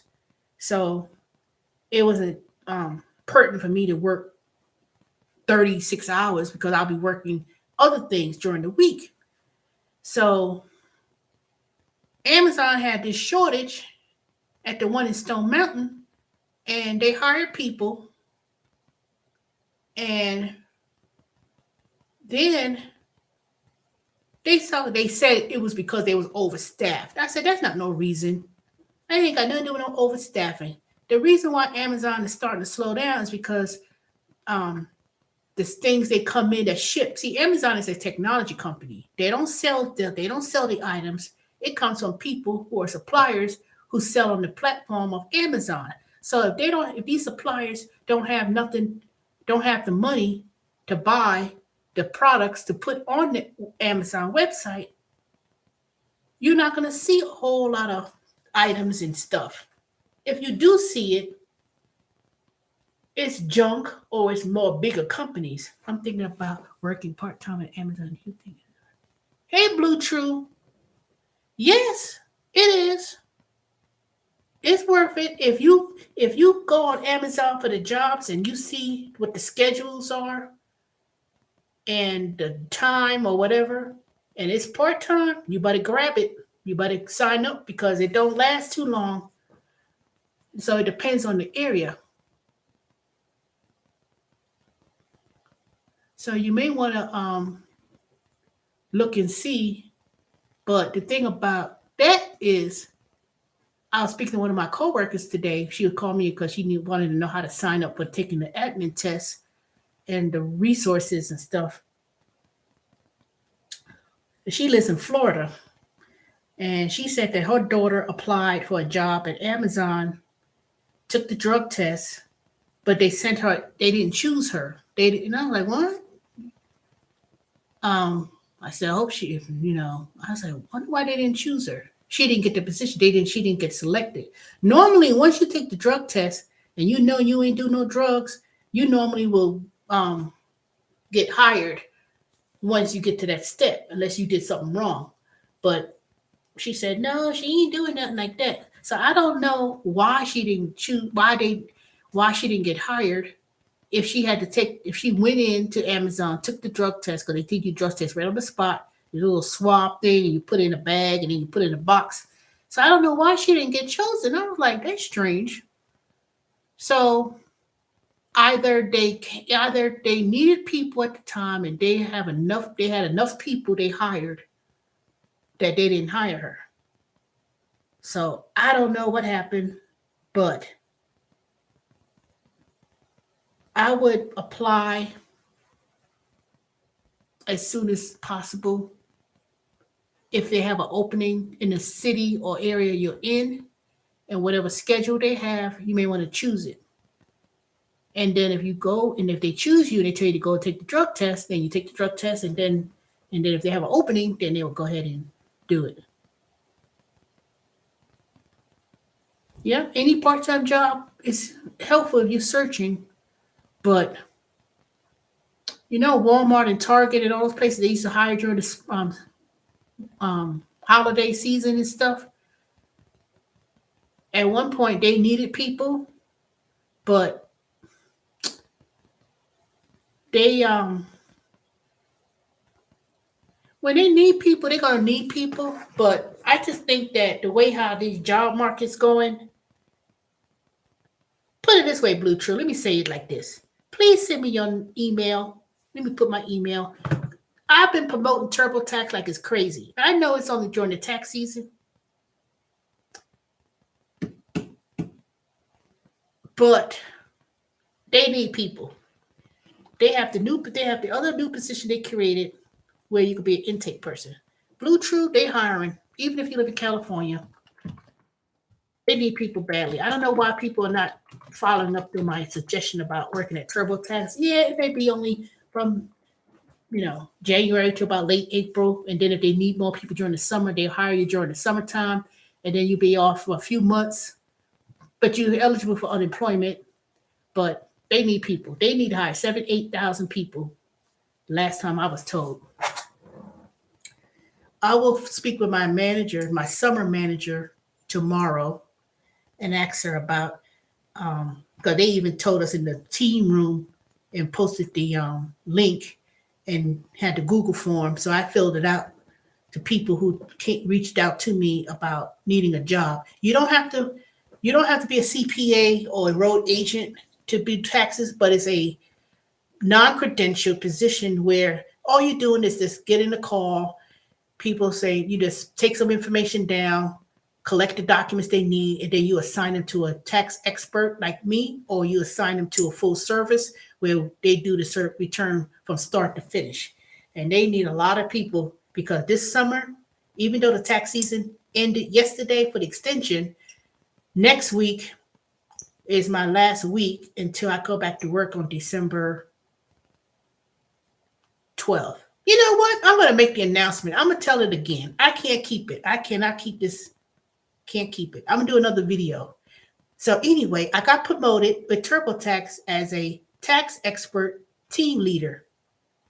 So for y'all that's on here, you already know.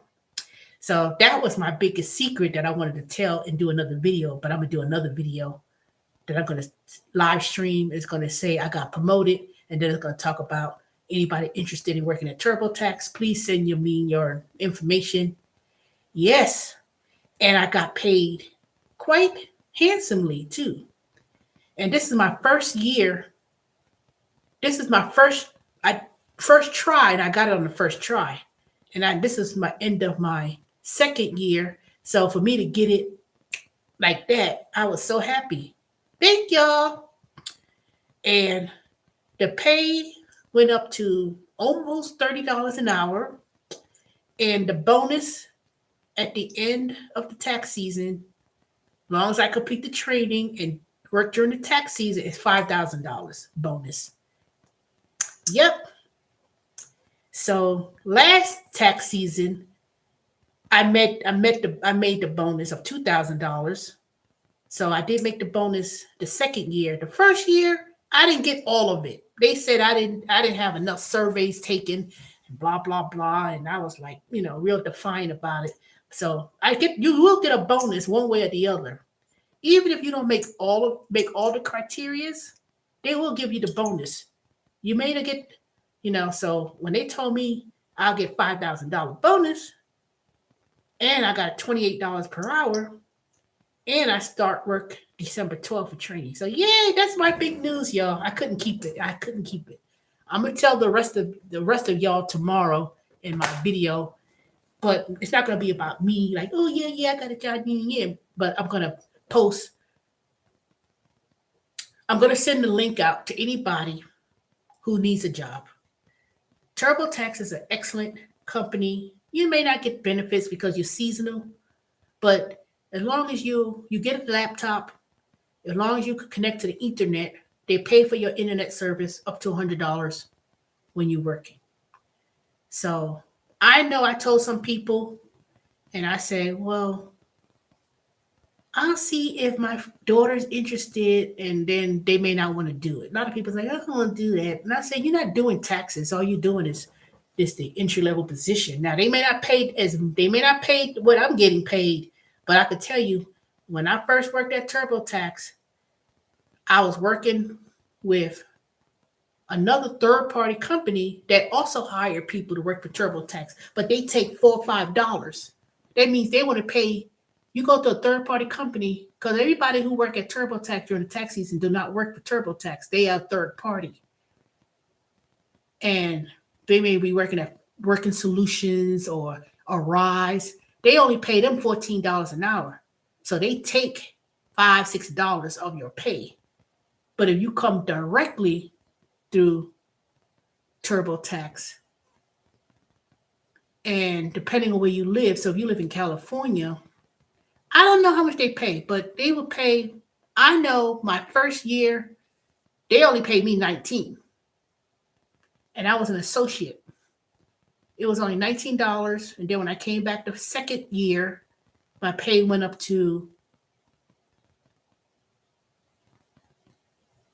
$21 something.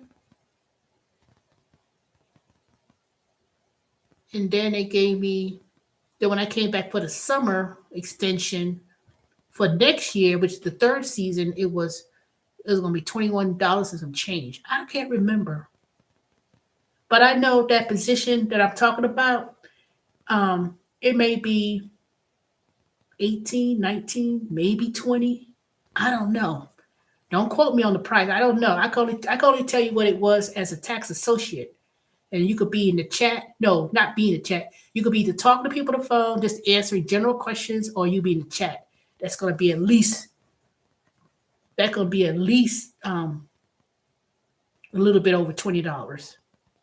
So, but if you go to their third party companies, Arise, Omni Interactions, anytime you see, oh, we hiring for a position, you could direct you into tax season, they ain't gonna tell you it's TurboTax, but I'm gonna tell you it's TurboTax. They only gonna pay you $15 an hour because they make their money by taking $4 or $5 from what you would have paid if you came on directly. So the entry level pay, depending on where you are, it all depends on where you live.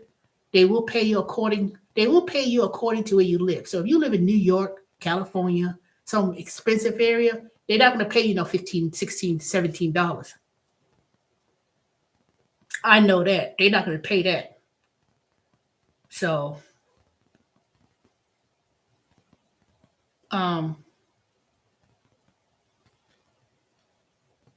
I would just come on as long as you come on directly. But let me give you my email. Let me put my email address, y'all, and just take this down. Send me an email. I'm trying to really get, and and what do I get from this? I get gift cards. I get spotlight rewards, put it that way. So the spotlight rewards, if anybody come through, I refer someone, I'll get some spotlight rewards, like 1,000 spotlight rewards, and then I could buy the spotlight rewards to redeem them for gift cards. That's what I get. I don't get no money, but it's more like gift cards. And and like I said, I could buy gift cards to buy my little things that I need.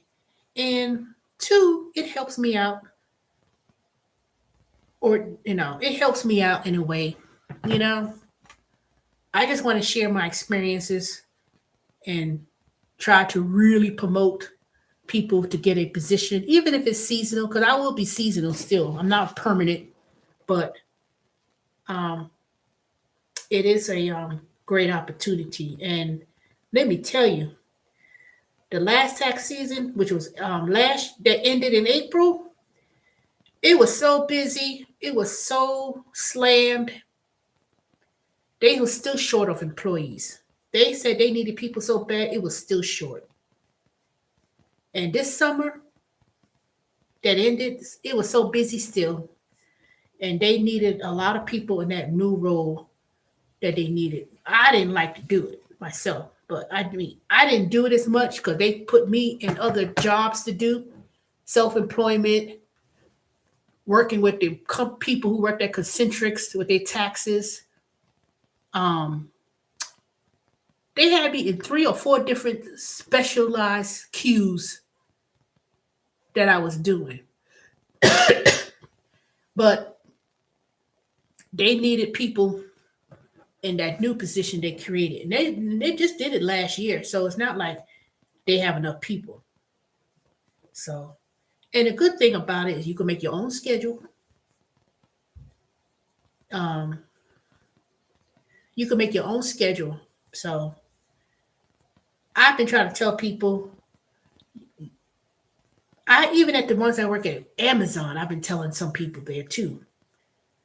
I said, hey, I'm tired of lifting these damn boxes. I'm tired of being on my feet. I still got this neuropathy bothering me. And it's just tiresome. You're going to need roller skates to keep up this tax season. Exactly. And I could still do my own bookkeeping and tax business on the side too. Now, I can't promote it when I'm at work at TurboTax, but I can create my own business as well. I've been doing it, but not really, really doing it. But I said I'm going to do it more because whether you use TurboTax, H&R Block, Jackson Hewitt, it ain't going to be cheap, I could tell y'all. And this is for basic type of returns.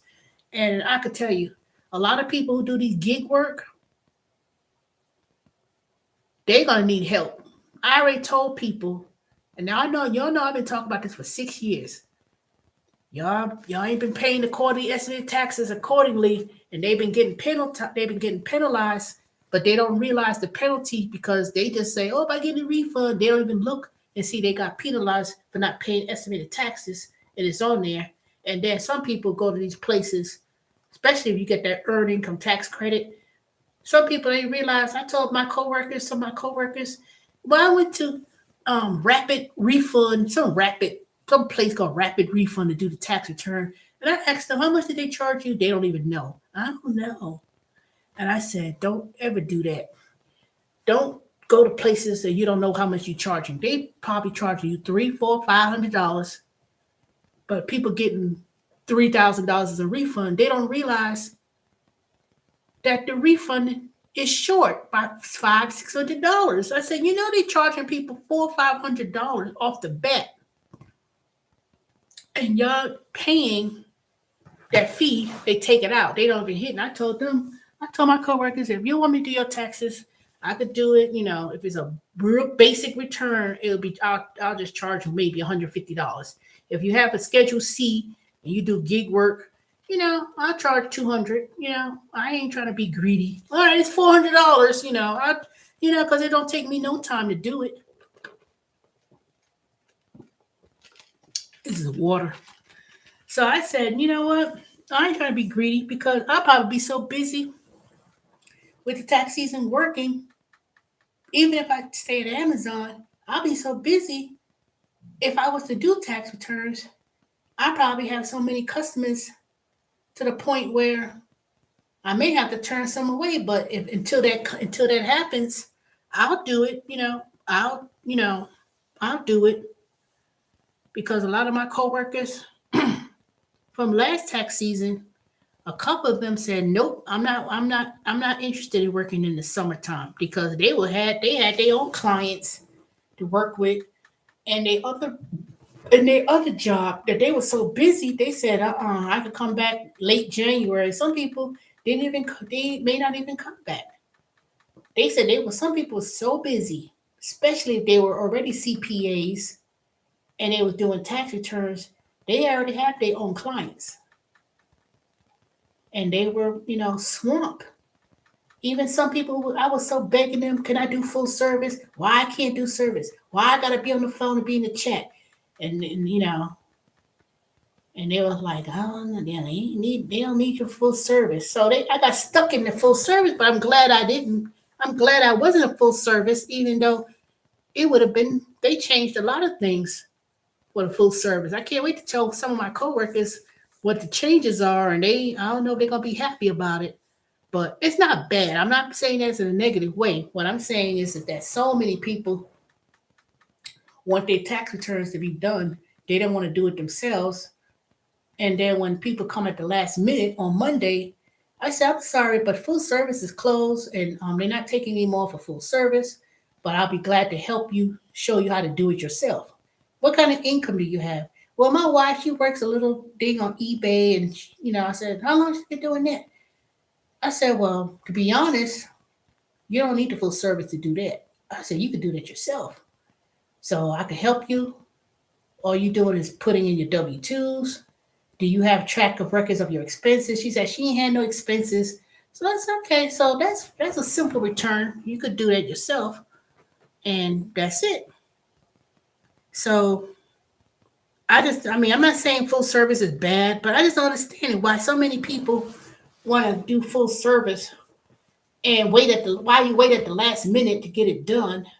And then they don't even give all the information, half-ass stuff, give half, they have an appointment and they miss the call. They don't, they miss the appointment time and all this kind of stuff. I said, oh, shoot, y'all people crazy. I always have one tax office once you start.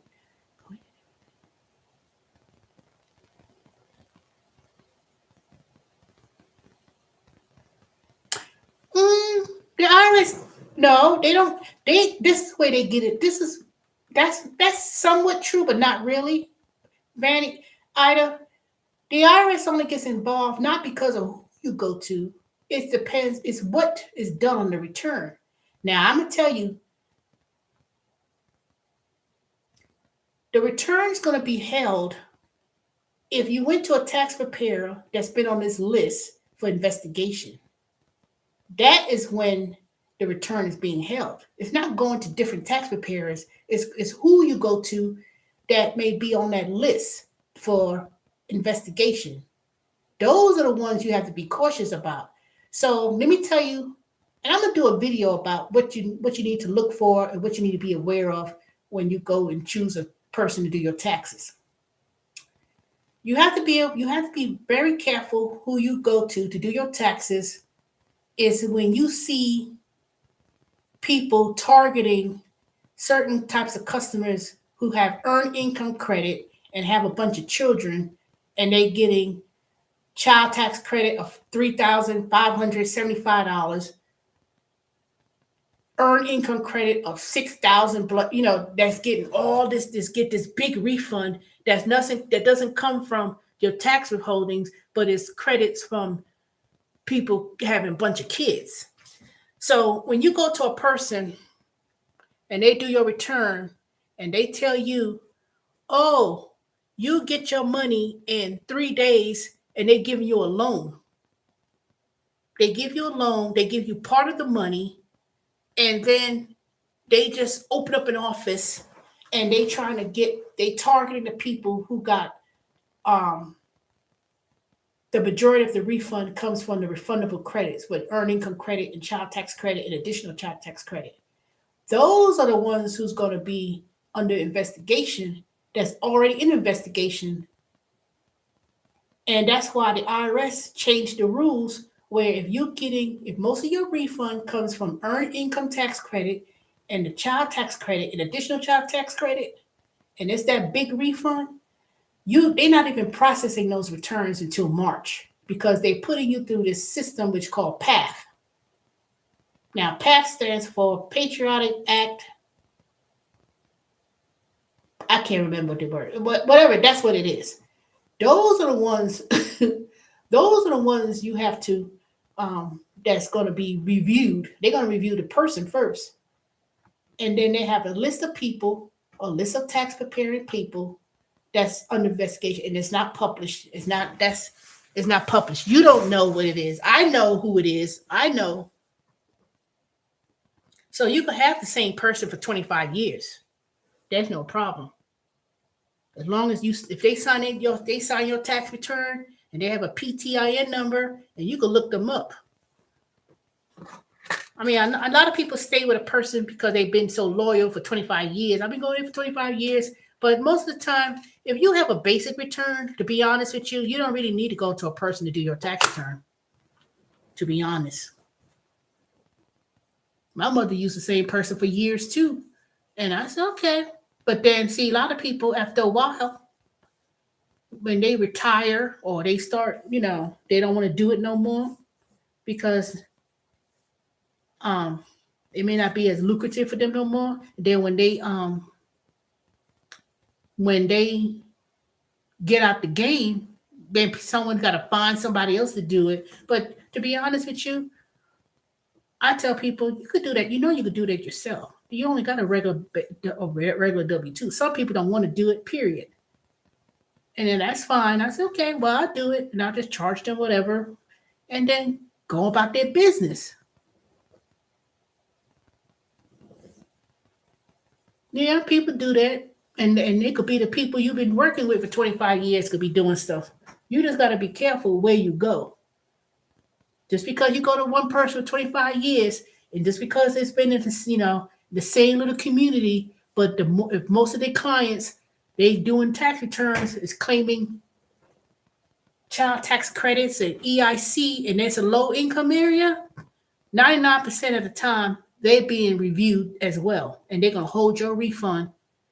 They're going to hold your refund. And it's going to take a little bit longer to process because one is either the person you're going to.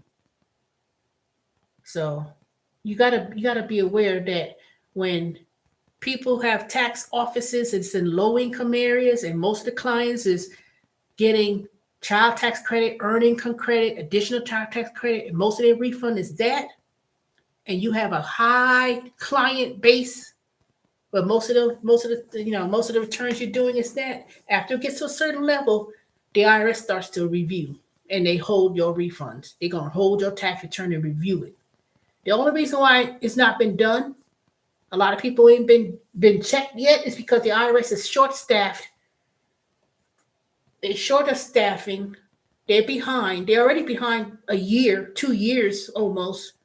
So I don't know if Michelle, if you're still on here, I know you have mentioned it's been taking you over a year to get your refund. That's because they're short staffed. And the reason why that bill was passed by Biden a couple of months ago is because they gave the IRS something $1 billion or something is to hire all these agents to look into the matter. They're not hiring because they want to help the taxpayer. They hire because they need to look into people. And they have 10 years statute of limitations to look at returns.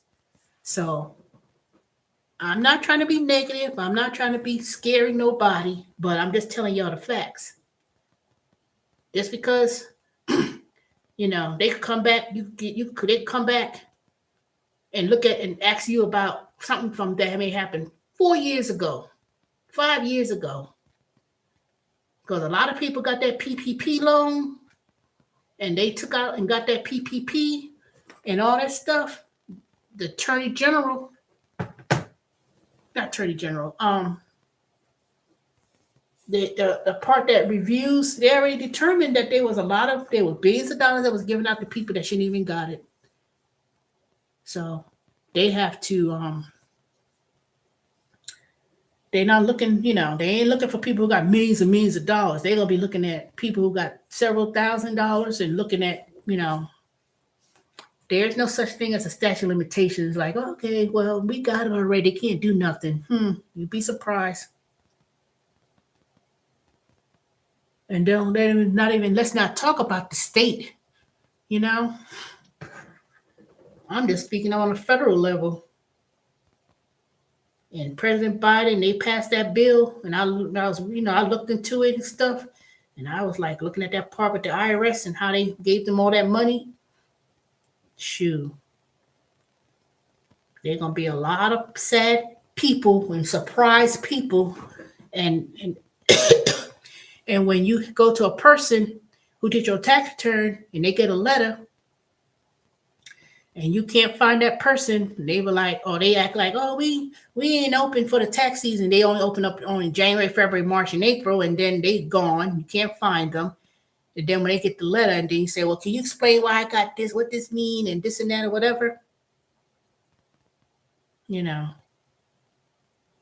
It's good. It's always good to stick with one person to do your taxes and stuff, but make sure you make sure that when you go to some place, don't go to a place because you may live in a small community and they might be that one person in the neighborhood, and people so used to going to it because it's right there around their house, and they go there and they just, oh, here you go, so and so, here you go.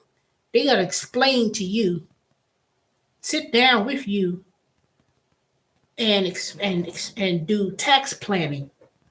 Anybody could input a W-2. All you're doing is typing it in, putting in the software, whether you use TurboTax or TaxSlayer or whatever. All you're doing is filling out information. The system, the program does it for you. If you just have W-2s, ain't no reason to go and get someone to do it unless you truly, honestly don't have time, and you go to someone, because it's many, I don't know what reasons why people don't do it themselves. People may not have a computer, but you could always do your taxes on your phone. You download the app and you just take a picture of your W-2 and it does it.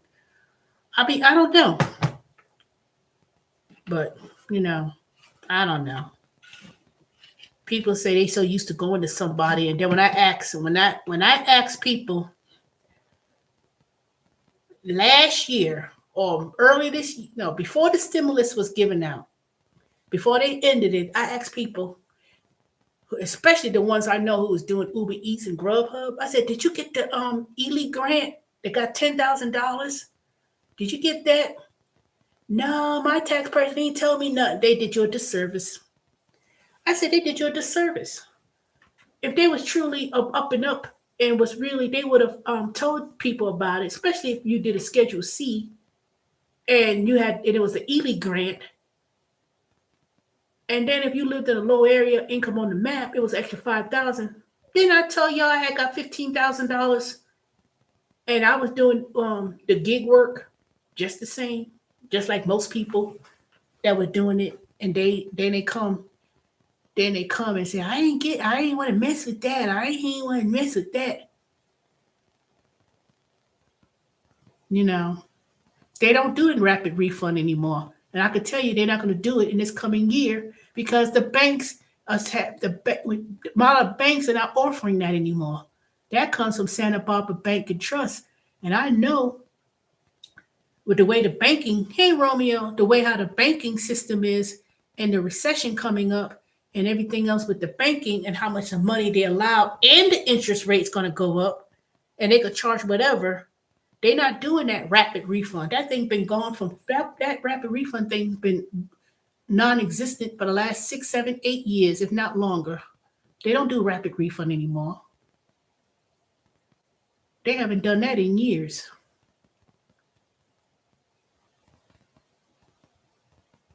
So all that, I'm gonna do rapid refund. You get your refund that you watch. Watch when the winter time come, when the tax season come around. You can't do that. They're not doing that anymore with the banks. They've done it in the past. You're not understanding, Vanny, Ida. They've done that in the past. I'm talking about the upcoming tax season coming up. They're not going to offer that anymore. That's what I'm talking about.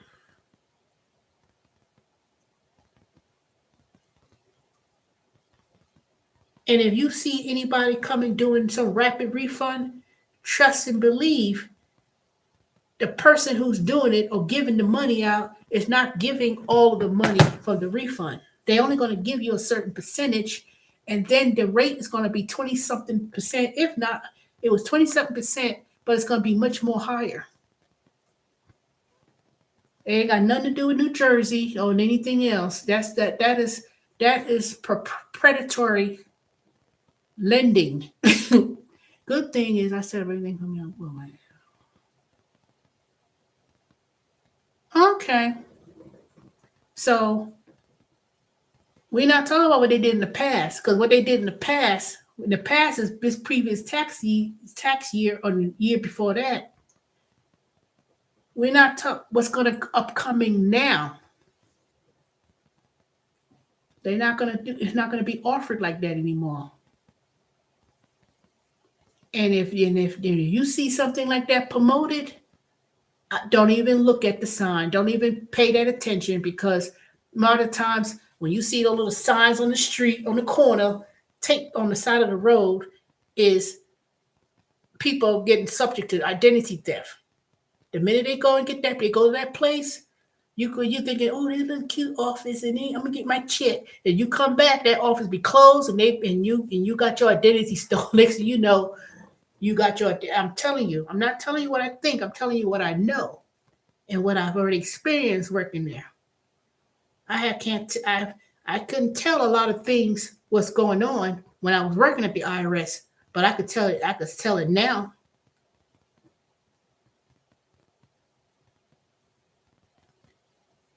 It's not about the law being changed. It's all about the economy. It's not a law. Banks do not have, there's a lot of issues with the banking system. When you get rapid refund loans or you get this money and people gonna wait, they're gonna December come, they ain't even wait till January, they already ready to redo taxes because they thinking they're getting a refund because they spent all their money for Christmas.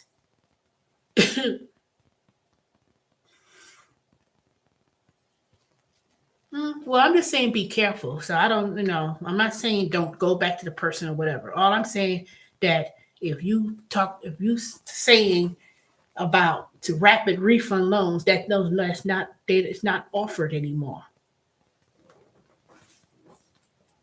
And rapid refund loans, I'm gonna say it like this, and I'll be real blunt. rapid refund loans are usually in poor, Black, and people of color neighborhoods and predatory. And a lot of those rapid refunds money that people is getting, a lot of those people on that list that I was talking about. And the only reason why, and people doing things they're doing, whatever it is they're trying to do, the IRS hasn't reached it yet because they ain't got to you yet. That's the only reason that people not realize. But I said, it's gonna be a whole lot of problems once they intact things in place and they start going back. They got 10 years CSED, which is the collections status, to go back.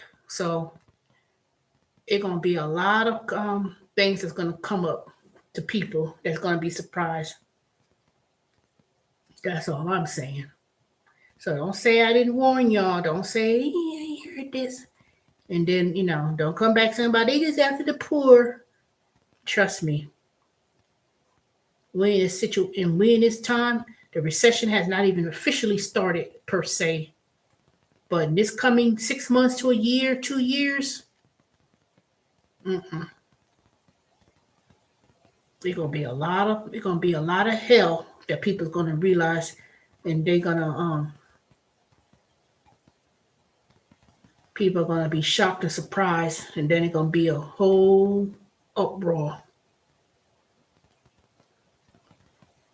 My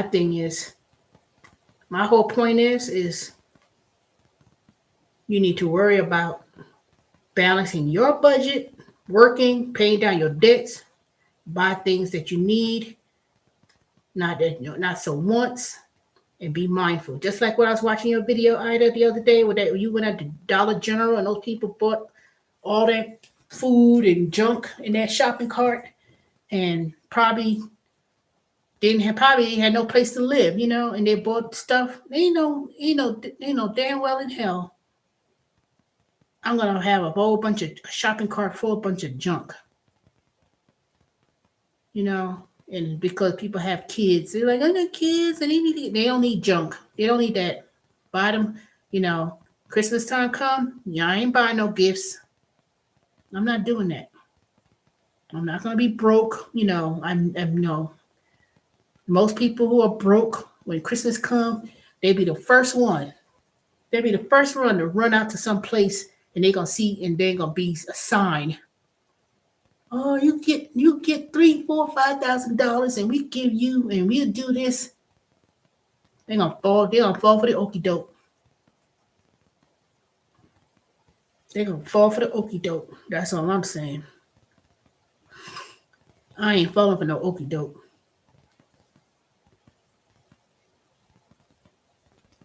Because that don't make no sense.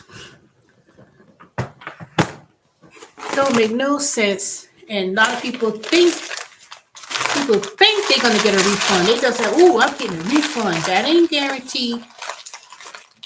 It's what you pay in taxes. Did you pay your taxes throughout the year? If you did gig work and you did 1099, you ain't pay no taxes. You ain't pay not one lick of tax. If you don't have a W-2 that's going to offset the taxes that you should have paid. And talking about writing things off, and this is another thing. I'm gonna end the video in the next 2 minutes.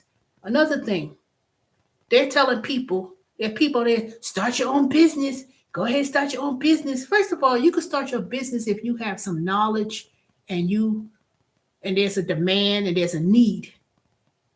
People are telling people to start a business because they tell people start a business and you can write off everything. No, you cannot write off everything. That's number one. There's such a thing called QBI. There's only a percentage of things you can write off. But the law is you're supposed to pay the quarterly estimated taxes, pay taxes as you go. And you cannot write off 10 billion things and think you're going to get a refund. A refundable refund is basically a refund that may come from earned income tax credit. That's for low income earners, and you have to work to get that. The reason why so many of the trifling people work is because they work just enough so they could get an earned income tax credit or whatever the case may be. Even then, a single person with no dependents get earned income credit. But who in the hell is going to make all year under $11,000 a year just to get an earned income tax credit, which is not even a whole lot? There is no way in hell that you could work and still survive on that. And I'm talking about for single. And then if you have dependents, then the income is quite low. You can't pay no basic bills on that. I would never rely on, oh, let me give me a refund and then get earned income tax credit. Because if you did something illegal, not even illegal, if it's questionable and you got this large earned income tax credit, they're gonna ask for proof. Those are the ones that get held back. That's okay. Let's look into this. And people make up fake W-2s. People put down, I made this amount of money in cash doing what? Well, I got this amount of cash making this, and you putting false information down just to get it. They hold those for review too. And if they decided to disbarge you from getting earned income credit, they disbarge you for 10 years, and you can't get the earned income credit for 10 years. If you really do something bad. And then if you do something, that's questionable, they say, oh no, you can't get it you can't get this for 3 years. So by the time the child is a certain age, you can't, y'all have to realize y'all don't really know. Don't listen to these little okie doke people you see on YouTube that tells people some stupid stuff. You can start a business and you could do, nope. And people made up LLC businesses that's not even legit. They got the PPP loan. All of those is going to be revealed. Let me tell you, they just starting. The reason why they hired those, the reason why the IRS was giving all that money with the Tax Inflation Act or whatever the hell you want to call it, the reason why the IRS got their billions of dollars is because they increasing their enforcement units to audit and to investigate, and they not going, they going back. They are going back. They're going back and checking. So that's all I gotta say on that. And the government or the federal government or Department of Treasury, they've been losing revenue money to the taxes that people have not been doing. That's why I don't listen to these chuckleheads on YouTube. You could work and do gig work, and you could be your own boss, and you ain't got to follow no rules, and you ain't got to go to work and make $15,000 an hour, and I don't need no job, and you could do Grubhub and Uber Eats and make this. Yeah, so you ain't making all that money like that, I said, shoot, you may make some money, but most people, like the example I gave earlier with the one on Dave Ramsey with the debt free, they had a W-2 job income and did the gig work to make it, to pay their debts off. But to come on YouTube and say, you don't need no job, you don't need to work no job, man, please. I told this one person, this one guy was watching him, and he was just one of many that, for some dumb reason, they telling people that. I was like, y'all crazy. Y'all trying to make your money on YouTube so you could get people to Cash App and Super Chat or whatever. And they try to grow their YouTube channel thinking they're going to get so many people on YouTube so they can make their money from YouTube. They're not really telling the truth about the true aspect of working a gig job like Uber Eats and Grubhub and making money. They just making up videos of content into something where they could grow a channel, and hopefully they could make money from the YouTube channel versus, are you really making money? doing their videos, or are you trying to make money doing the Uber Eats and Grubhub, and then they get on there um, downing about working a W-2. Well, I don't want to work a W-2 job. If I could do Uber, if I could do the gig work full time, you cannot. It's impossible. You cannot do all these gig work unless you have some other source of income where you truly making some money. But if you are not W-2 and you doing 1099 work or whatever, you better believe you better have a budget. You better believe that you don't make a profit in a business at least 5 years. You have to have some sort of job because it's stable. You know, they may have benefits. That's why I work at Amazon, for the benefits. And the fact that I say, okay, even if I work a few hours, or if I don't take VTO, I say at least I know I'm getting at least $479 minus all the taxes and benefits and stuff. But I said, I can't, and I could still do some other things, but that's my opinion.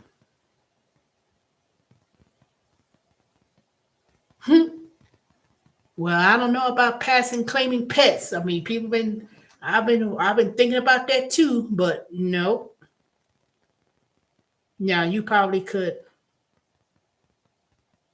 Maybe one day they may say, okay, you could claim a credit for a pet if they're a service animal, or I know if you was I don't know. I've always wondered why they don't let people claim pets, especially if it's for medical, whatever. But I don't know. At least I know one thing. Working at Amazon, one of the benefits you get, which I didn't realize it was already included, was pet insurance. I was like, you know what, Charlie, you going to the doctor in the coming month, because I got pet insurance, and I could have been drag you over there to the veterinarian. Not that he's sick or nothing, but get shots or get checked. But most jobs offer pet insurance. Even Amazon, you work at Amazon, you get pet insurance and stuff. I said, shoo. That's why I'm there. And then let me tell you, then I'm gonna go, because I've been on here almost going on 3 hours. They yeah, I know, but I know, Ida, you had that from emotional support dog.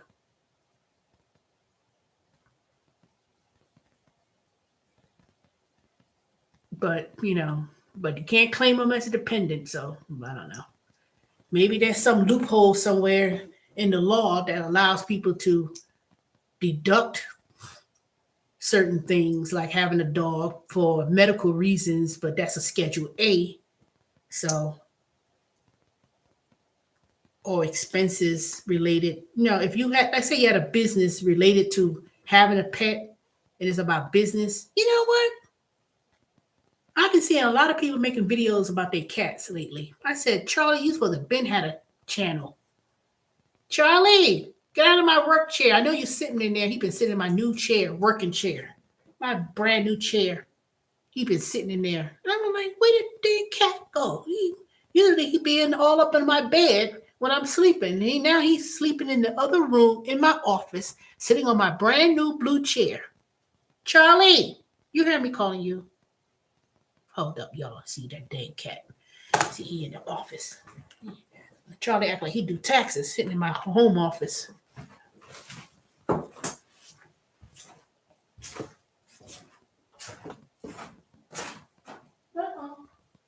There you go. Charles, come here. Come here for a minute. You ain't that dang sleepy. Charlie, go ahead and say hello. Hey. Y'all say hi to Charlie. I go through here in my office, sitting in my brand new blue chair. You spoiled. Why you been sleeping in my chair? My brand new chair. Come here. Come. Oh, hell. Come here, Charles. All right, go ahead and drink some water. Anywho, that dang Charlie got my brand new blue chair that I bought from Amazon. It's in my other office, and he's sitting up there, and he's been sitting in that chair for a few days now, sleeping in the chair, resting in the chair.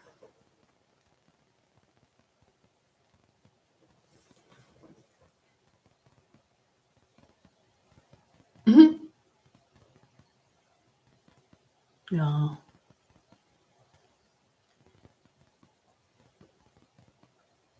Well, I know one thing. They sure got a personality. You should have your own. You should have your dog have his own YouTube channel. But I've been watching a lot of YouTube channels where people who have cats have their own channel. Hmm.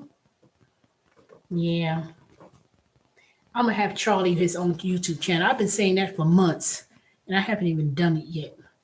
I'm gonna do a YouTube channel for Charlie and see how that goes. And I'm gonna do short videos on that because some people been at the voice overview with the cat channel. I'm gonna do that. I'm just so curious to see. I'm gonna have a YouTube channel for Charlie. He need to do some work, and I'm just gonna just take little short videos of Charlie, what he's doing. Because at one point it used to be dogs. A lot of people used to do a lot of dog videos with their own channel. Now it's cats and kittens. And I've been watching that on short videos. I said, "Oh, Charlie, you see me calling you. Why you just gonna be looking at me, Charlie, come here, come, Charlie." See, if I had food, he would have been. If I was eating breakfast or eating, he would have been coming. Charlie, come here, Charlie, come. All right, fine. Go to bed. Go. Don't be coming up here later on, bugging me. Charlie. The cat boy, I swear. But anywho, all I know is times are gonna be very interesting in these coming months. That's all I know. But like I said, I'm glad for my promotion. I can't wait to started being a team lead, tax expert team lead, and then also start my tax business and then do my Salesforce career. So I'm gonna be real busy in the coming months, but the way things are looking, especially when I watch different YouTube videos and um, thank you, and see what's going on in the economy and things like that. I just try to understand how people are, how people are doing in these gig work, just it's just a lot of people I've met through the years that was doing it, doing Uber and Lyft and all those things. I haven't even seen them doing anything no more. A lot of people, started out that I met was based on that. But then after a while, I was like, well, dang, I wonder what happened to so and so and so and so and this person and that person. And, after 4 or 5 years, I told people it's going to happen. I said 4 or 5 years, it's not going to be, people are not going to be making the money like they used to. But, I always tell people, go ahead and find yourself a skill. Work at Amazon. They have career choice. I'm gonna talk about that in the more detail to get people. But if you go to Amazon for a job, please go on there. You don't have to stay there forever. You could be there for 3 months, take advantage of the career choice. They even have career choice for people to go to truck driving school. You go online and you say, bloop, and then you go learn to drive trucks and get your CDL license and learn to be a truck driver, and then you go work at Amazon as a truck driver, and because they need people too. They need people too. They had skills for technology. That's in demand. They're gonna need people. They need people to go to the IT technology, and then they had medical. They need people in medical. So Amazon strategically offered that for workers because they said they don't want you to stay doing the same thing in the warehouse. They offered those career choices to you to either you could stay work at Amazon or you could work some other industry. And they chose industries that's going to be in demand, that they're going to need people. They're going to need people. And I said, you know what? I'm going to take advantage of it too. Because, especially for younger people, I tell them all the time, I say, y'all need to start looking into, some career options. And some people followed it. There's some people followed it. They followed my advice. They started doing it too. And they started looking into it. And I said, y'all ain't look at I said, don't y'all get the alerts when they talk about it on the A to Z app with the news?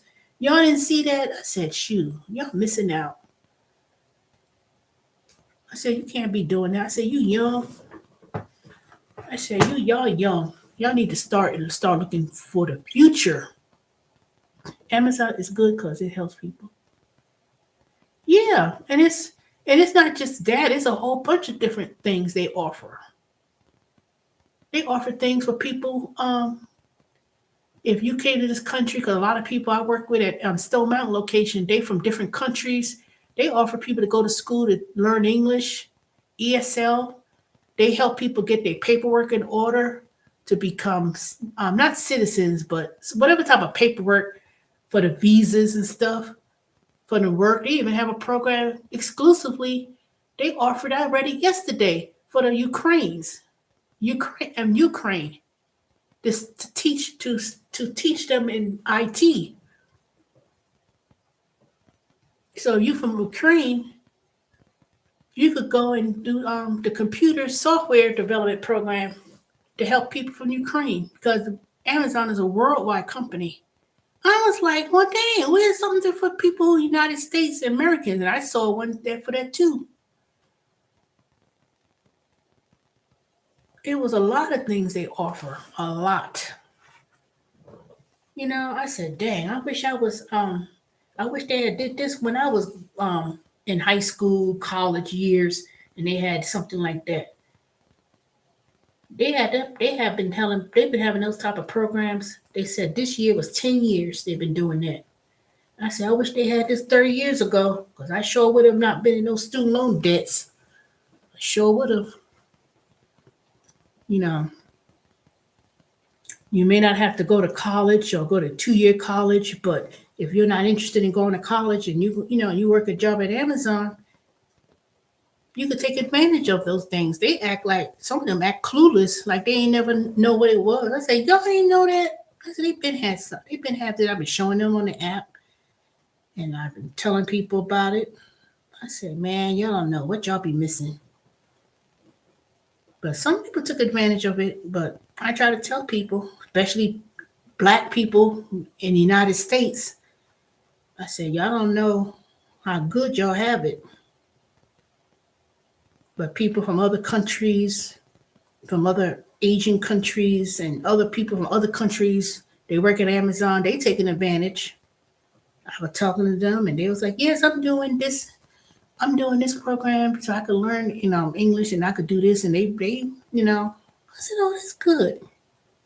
And then 2 weeks ago, this has been 2 weeks now, they gave us an increase of pay of $1.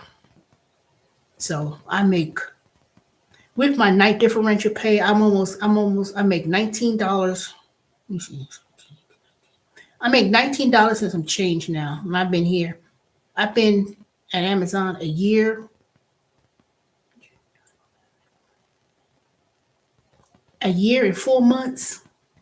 So January come, I'm due for another raise.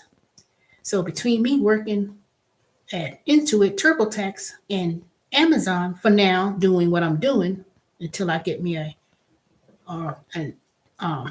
technical position technical position, I'm making 40. Let's say put it like this: when tax season start and what I'm making, just my W-2 jobs, I'm almost going to be making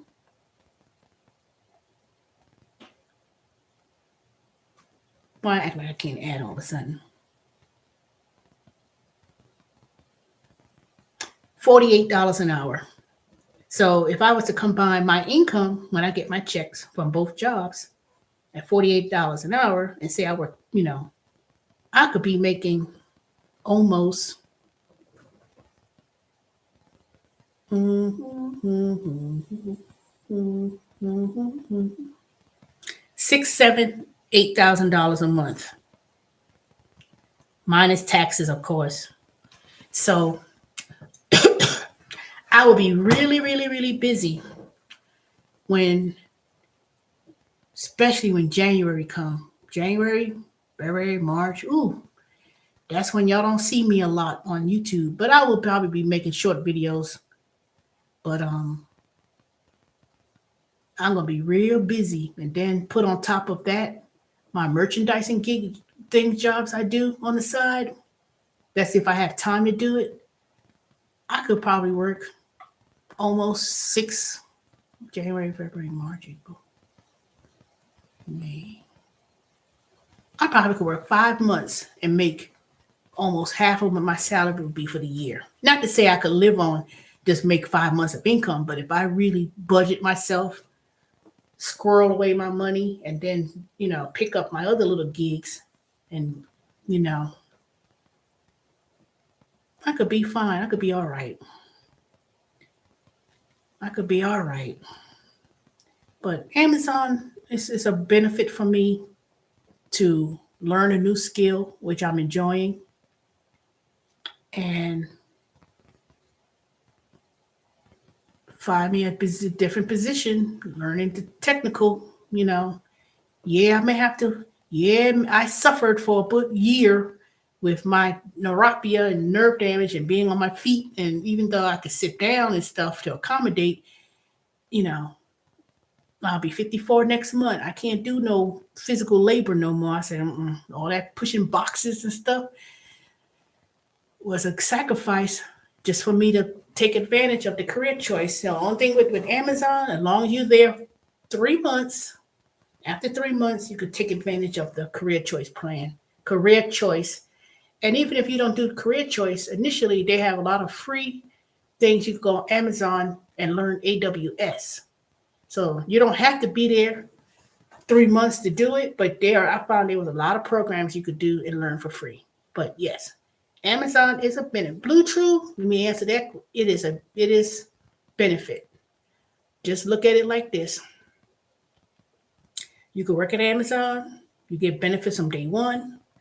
After you're there for 3 months, you can take advantage of the career choice, go back to school, learn a new trade, whether it be technology, mechanical. Once you get your foot in the door and see what they have to offer, it's great to do. I ain't saying it's easy work, but you may work 10, you may work 10, 12 hours, 3 days or 4 days. But it's beyond looking at the job. It's beyond looking at it. That's why I stayed. That's why I stayed as long as I did. Now, I wish I stayed at Amazon a few years ago when I worked there before, and wished I stayed there longer. Then to be honest, I would have been a team lead, not even a team lead. I would have been an operations manager. If I had stayed way back in the day when I was working, when I started doing it like 5, 6 years ago, and I knew all these things they had to offer at the time, and I was a blue badge, not a seasonal or temporary employee, but if I was even if I was a temporary, if I knew what I knew then, I would have stayed. I would have stayed, especially when I was doing that work from home. When I was working from home from Amazon, I would have stayed. I would have been like, what? But see, they didn't have that $15 an hour. They was like paying $12 or something. And then they started giving $15, and then they increased it, you know, then they started increasing it. But prior to that, they didn't pay a whole lot. So I was looking at it like that. But I said, shoot, I would have done it. I would have stayed. I would have worked there my little 3 days or whatever it was at the time. And I would have looked in and explored more, you know. So don't sleep on Amazon. Don't sleep on it, you know. But I'm telling you, the physical work may be hard depending on what you're doing. But, you know, I wasn't doing no stowing, and they told me to go to decant, and it was a matter of opening boxes. I ain't had to climb up no ladders or nothing like that. I said, good. But it could be, you know, sometimes you say, oh my God, it's, 12 hours. But I said, if they had BTO, I said, I'll take it. I'm only here for the insurance. And I already took advantage of the career choice, and I'm studying now. But I should have studied 3 hours ago. I'd be like, what, 3 hours? But I'll pick up my studying tomorrow. But yeah, it's a bit greater benefit. But try to apply. If you see something opening and it's in your location, they're hiring, at least click on it and see. Just click on it and see and try to get your foot in the door. If you see something you want to do and it says part-time, yeah, click on it part-time. You want to do full-time, do full-time. But try to get in now before they start, before they don't hire or don't need no more people. That's all I'm saying. If you want to still do the gig work, you still want to do Uber Eats and Grubhub and DoorDash, don't think that that's a opportunity to do that only by itself. I wouldn't do it. I would need something else to do. When I did it 5 years ago, I did it for three, almost 4 years. I'm still doing some other gig work, but it's not the food deliveries and not the groceries, but it's service purpose. But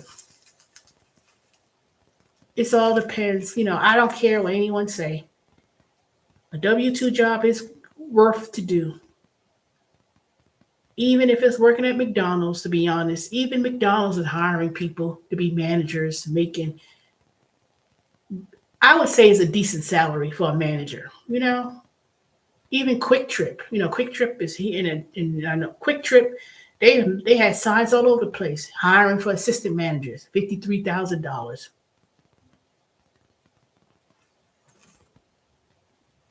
Gotta go. Yeah. I have a 401k with I have a 401k with TurboTax. I have a 401k with Amazon. So I have a retirement plan with both the companies I work with. I don't have benefits with TurboTax, but that's okay. But if I was permanent, I would have benefits. So I have a 401k for both companies. And that's what I did. I said, shoot, I'm gonna give me some benefits too. We get the 401k. So I have 2 401ks. And in 10 years, when it's time for me to retire, I would say, okay, along with my government thrift plan, which is my other retirement plan, I'll have 3 retirement plans. By the time I retire, I will have money set aside. And by the time, so I will have that available. And then I have my investments to Fundrise and Yield Street. And, so you got to look at that. I ain't listening to these chuckleheads and on some of the YouTube channels criticizing about a W-2 job. I don't want to follow the instructions. I don't want people to tell me what to do. So what do you think you're doing when you work Instacart and DoorDash and all these other companies. They're telling you what to do. Just because you're an independent contractor, you still have to follow the instructions on the app, whether you accept the order or not. You still got to follow the instructions on what people are telling you. If people say deliver it on the floor, if people say deliver it at the front door, and you talk about, well, I haven't delivered at the front door, that's nasty. Follow the instructions of what the person tell you to do. You still have to follow some type of instruction from somebody. Yeah.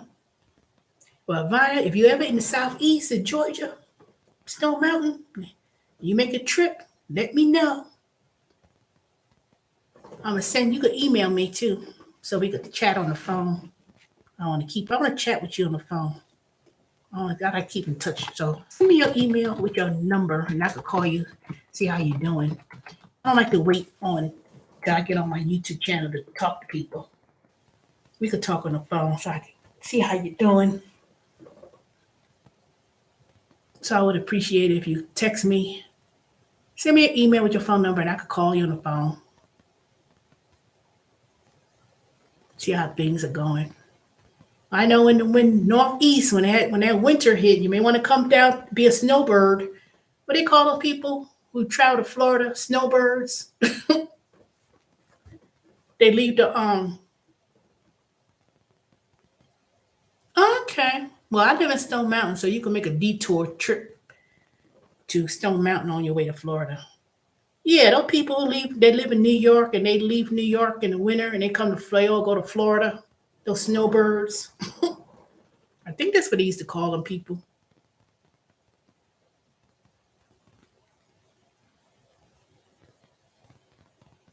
And then and then I could make a trip to New York. Even though I don't have no house to go to no more since my mother sold the house and moved to South Carolina. So now I said, dang, now when I go to New York, I gotta really make reservations at a hotel. I mean, I have relatives who still live in New York, but they don't have no house. They don't have no house. One of my aunts, they have a home, but I think my cousins, they'll probably move back home. But yeah, when my mother sold the house, I said, dang, no more going to New York and going to the house anymore. Now I could visit my other relatives and stuff that still live in New York and stuff like that. But,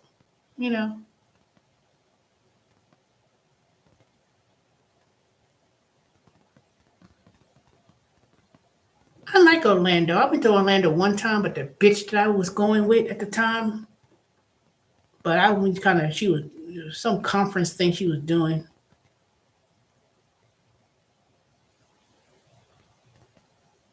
Oh, that's good. I would love to go on a cruise with one of my gift cards and stuff I have, but I haven't bought no gift card for a cruise yet because most of those cruises require you to have a double occupancy for a room. And I was like, well, dang.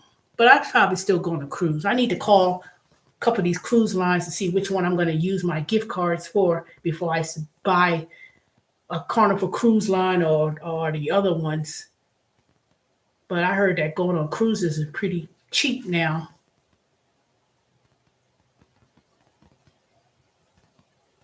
I would love to go on a cruise. Again, I went on a cruise. My mother took me on a cruise when I graduated from college, but that was 1996. No, 1994. And I ain't had no money, so I mean, I enjoyed myself, but I would love to go on a cruise again. I just like to know. I don't know which one I want to go on yet, but I will be using my gift cards and buy a cruise from the Spotlight rewards at work. One of the choices I could buy is a gift card on a cruise. So before I do that, I need to ask some questions about if I use the gift card, is this for the trip, for the whole trip, or is it just for incidentals when you get on the boat? So I don't want to buy $1,000 gift card for a cruise and then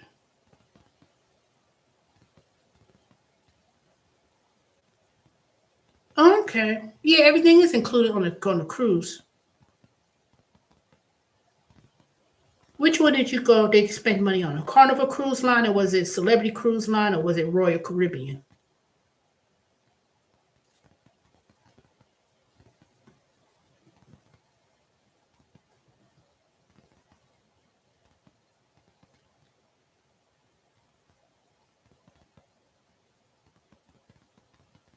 What? 4 people, $1,400 for 4 people, or was it $1,400 per person?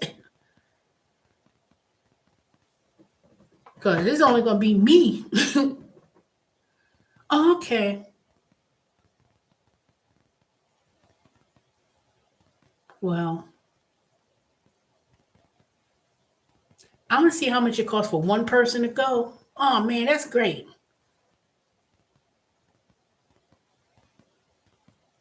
I should do a meetup to go on a cruise and schedule and see anybody who want to go on the cruise. And I mean, I'm not paying for everybody to come, but I mean, if people want to plan to do a cruise, I wonder if I could, set up a meetup, and if so many people interested in going, see if they can get a great deal for like maybe $600 per person or whatever. Because I want to use my gift cards to go on a cruise. Especially since I have that Southwest Airlines $500 travel voucher that I finally got back. I want to use that before I don't want it to expire, because I can't complain if I let this expire. So I want to use my Southwest Airlines $500 to take a flight anywhere.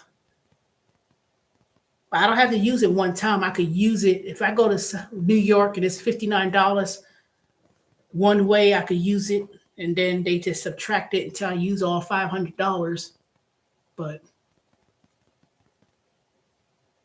I want to go on vacation. I haven't gone on vacation anytime in the last few years, and I need a break. I've been working my butt off. I deserve a break. I need to go on vacation. So I may go. I told my get little group and pay as you go.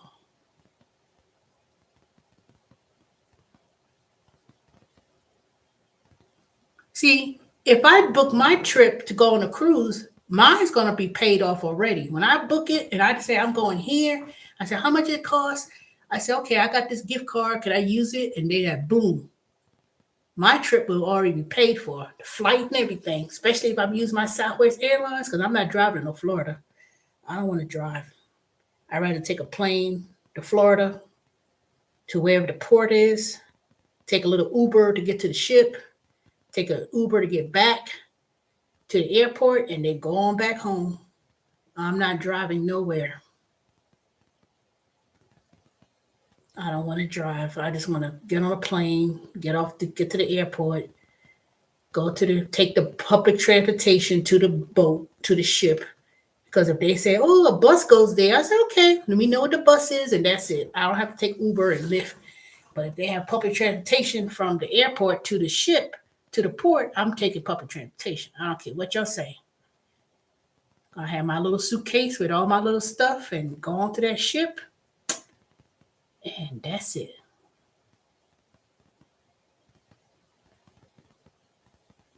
Yeah, a lot of people want to drive to Orlando or drive to wherever the port is. Now, if I had left out of South Carolina, I'll drive to South Carolina, in Charleston. My mother lived in Goose Creek. I said, can you drop me off to the boat or whatever, or my cousin, and tell her to drop me off at the port? That's it. I would drive to South Carolina, but I'm not driving to Florida. Oh, I'm going to enjoy it. That's for sure. I'm really looking into going to the cruise. I just need to go online, redeem my Spotlight rewards for a cruise, and go on about my business and choose a time frame I'm going to go, and then use my gift card for my flight. So basically, I'll be going somewhere for free. I ain't got to pay for no airline. I ain't got to pay for no ship on a cruise. I ain't spend no money. I got that gift Spotlight rewards and the points. See, that's how you do it. Sure will. And when I do make this plan and tell y'all about it, and then when I go on, I'm going to record it on YouTube. I say, all right, I'm going to the airport, y'all. I'm on the ship, and show everything how I did it. You got to, there's many ways of doing things. But I enjoy. That would be so much fun to do things like that and finally do it. I am not going to waste my trip, my airline ticket. I had to fight with Southwest Airlines for a year to get my damn points in my love voucher. And I got it almost 3 weeks ago. I got the remaining money that they owed me. So I gotta use that 1 year from the time they gave it to me before it expire. So, but if I find me a trip around November around my birthday and there's a cruise, I could do that because see, my job at TurboTax would be ending next week, and I don't go back to December 12th. So I probably could do something in November and go on a little trip somewhere. What?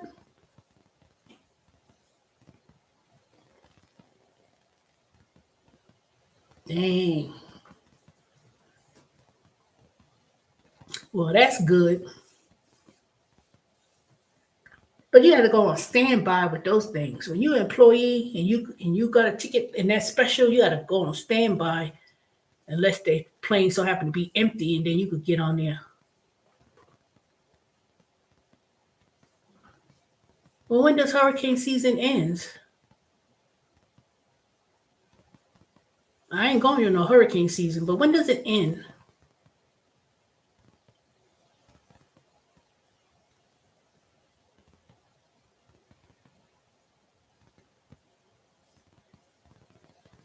I know the other airlines, if you have family friend pass or whatever, like Delta or something, you may have to be on standby if the planes are filled.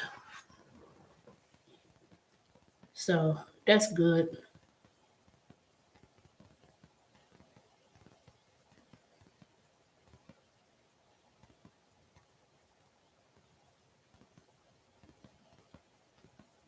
Okay, so by the time November come, I could look and see what kind of prices they got going on and do that.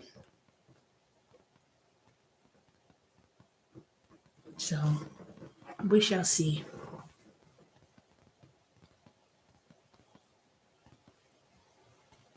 Only thing about that is that I said, well, dang, I do have some hours for Amazon to take, but I only have vacation hours and it's unpaid time remaining.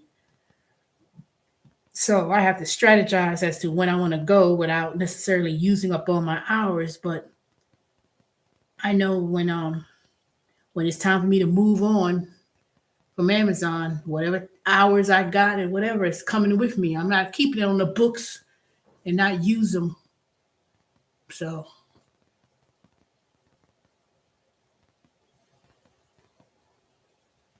even if I don't go on a cruise in November, that's kind of soon. I will go on a cruise sometime next year, earlier next year.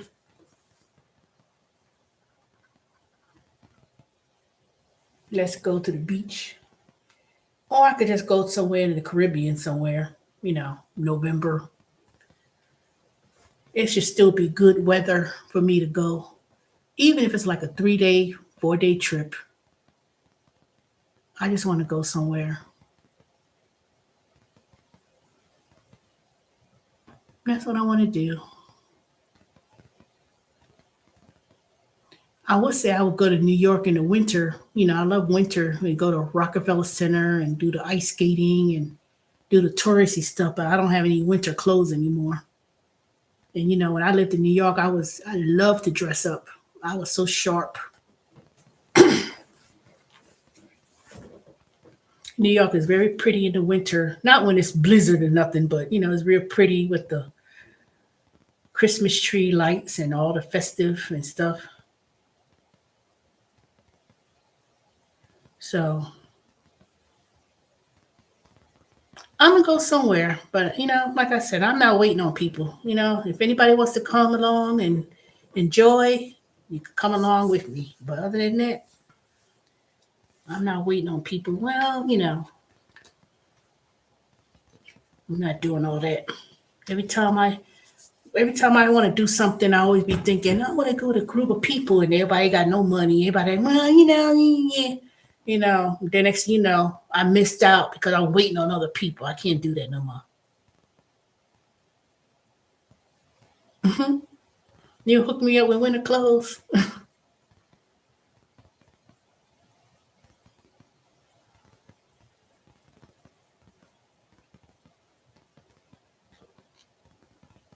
Well, I don't know how much what size I'll be wearing because I'm trying to get in shape.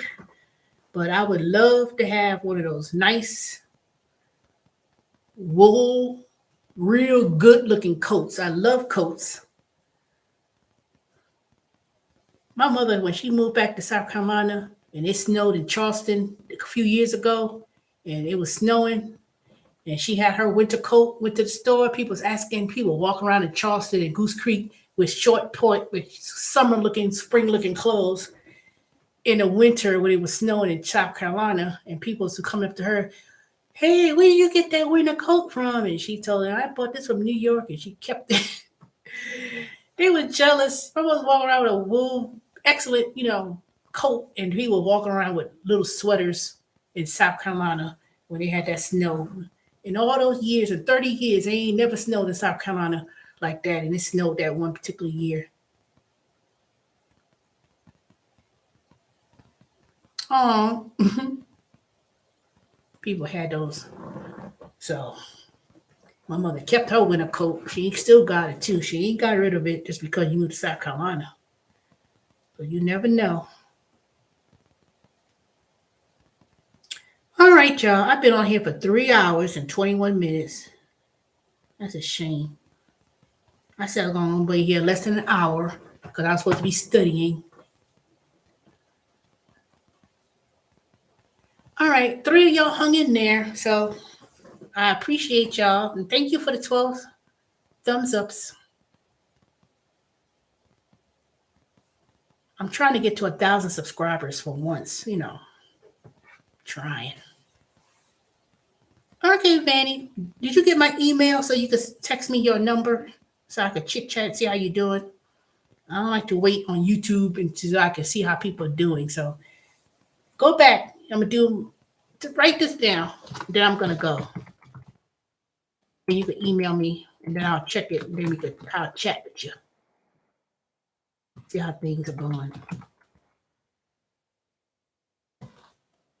And that goes for anybody else who wants to email me about anything, particularly a job, a TurboTax, or tax questions.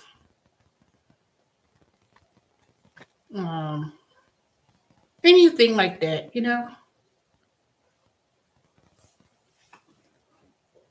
All right, Manny, Ida, good night. And True Blue, good night. Romeo, good night. Brooklyn, good night. Michelle, Home Base Income 101, good night. Dorian, have a good night. Who else I didn't say good night to? Oh, Sitting Some Soil. Good night to you, too. All right, y'all. Y'all have a good one. And I will probably come on tomorrow evening before Thursday when I have to go back to work, unless they got BTO again, but I'll probably work. I'll probably go to work at Amazon for the 3 days and I'll take BTO. Try to work on my 36 hours. But I don't know. I don't know what's going on. Like I said, everything is slowing down a little bit. But if anything else comes available that I see that's coming along, job-wise, if any of y'all in any predicament where you may need some employment, I'll try to give y'all the heads up about what's going on. So, and I guess that's about it. It's all right, y'all. Y'all have a good night. Talk to y'all tomorrow.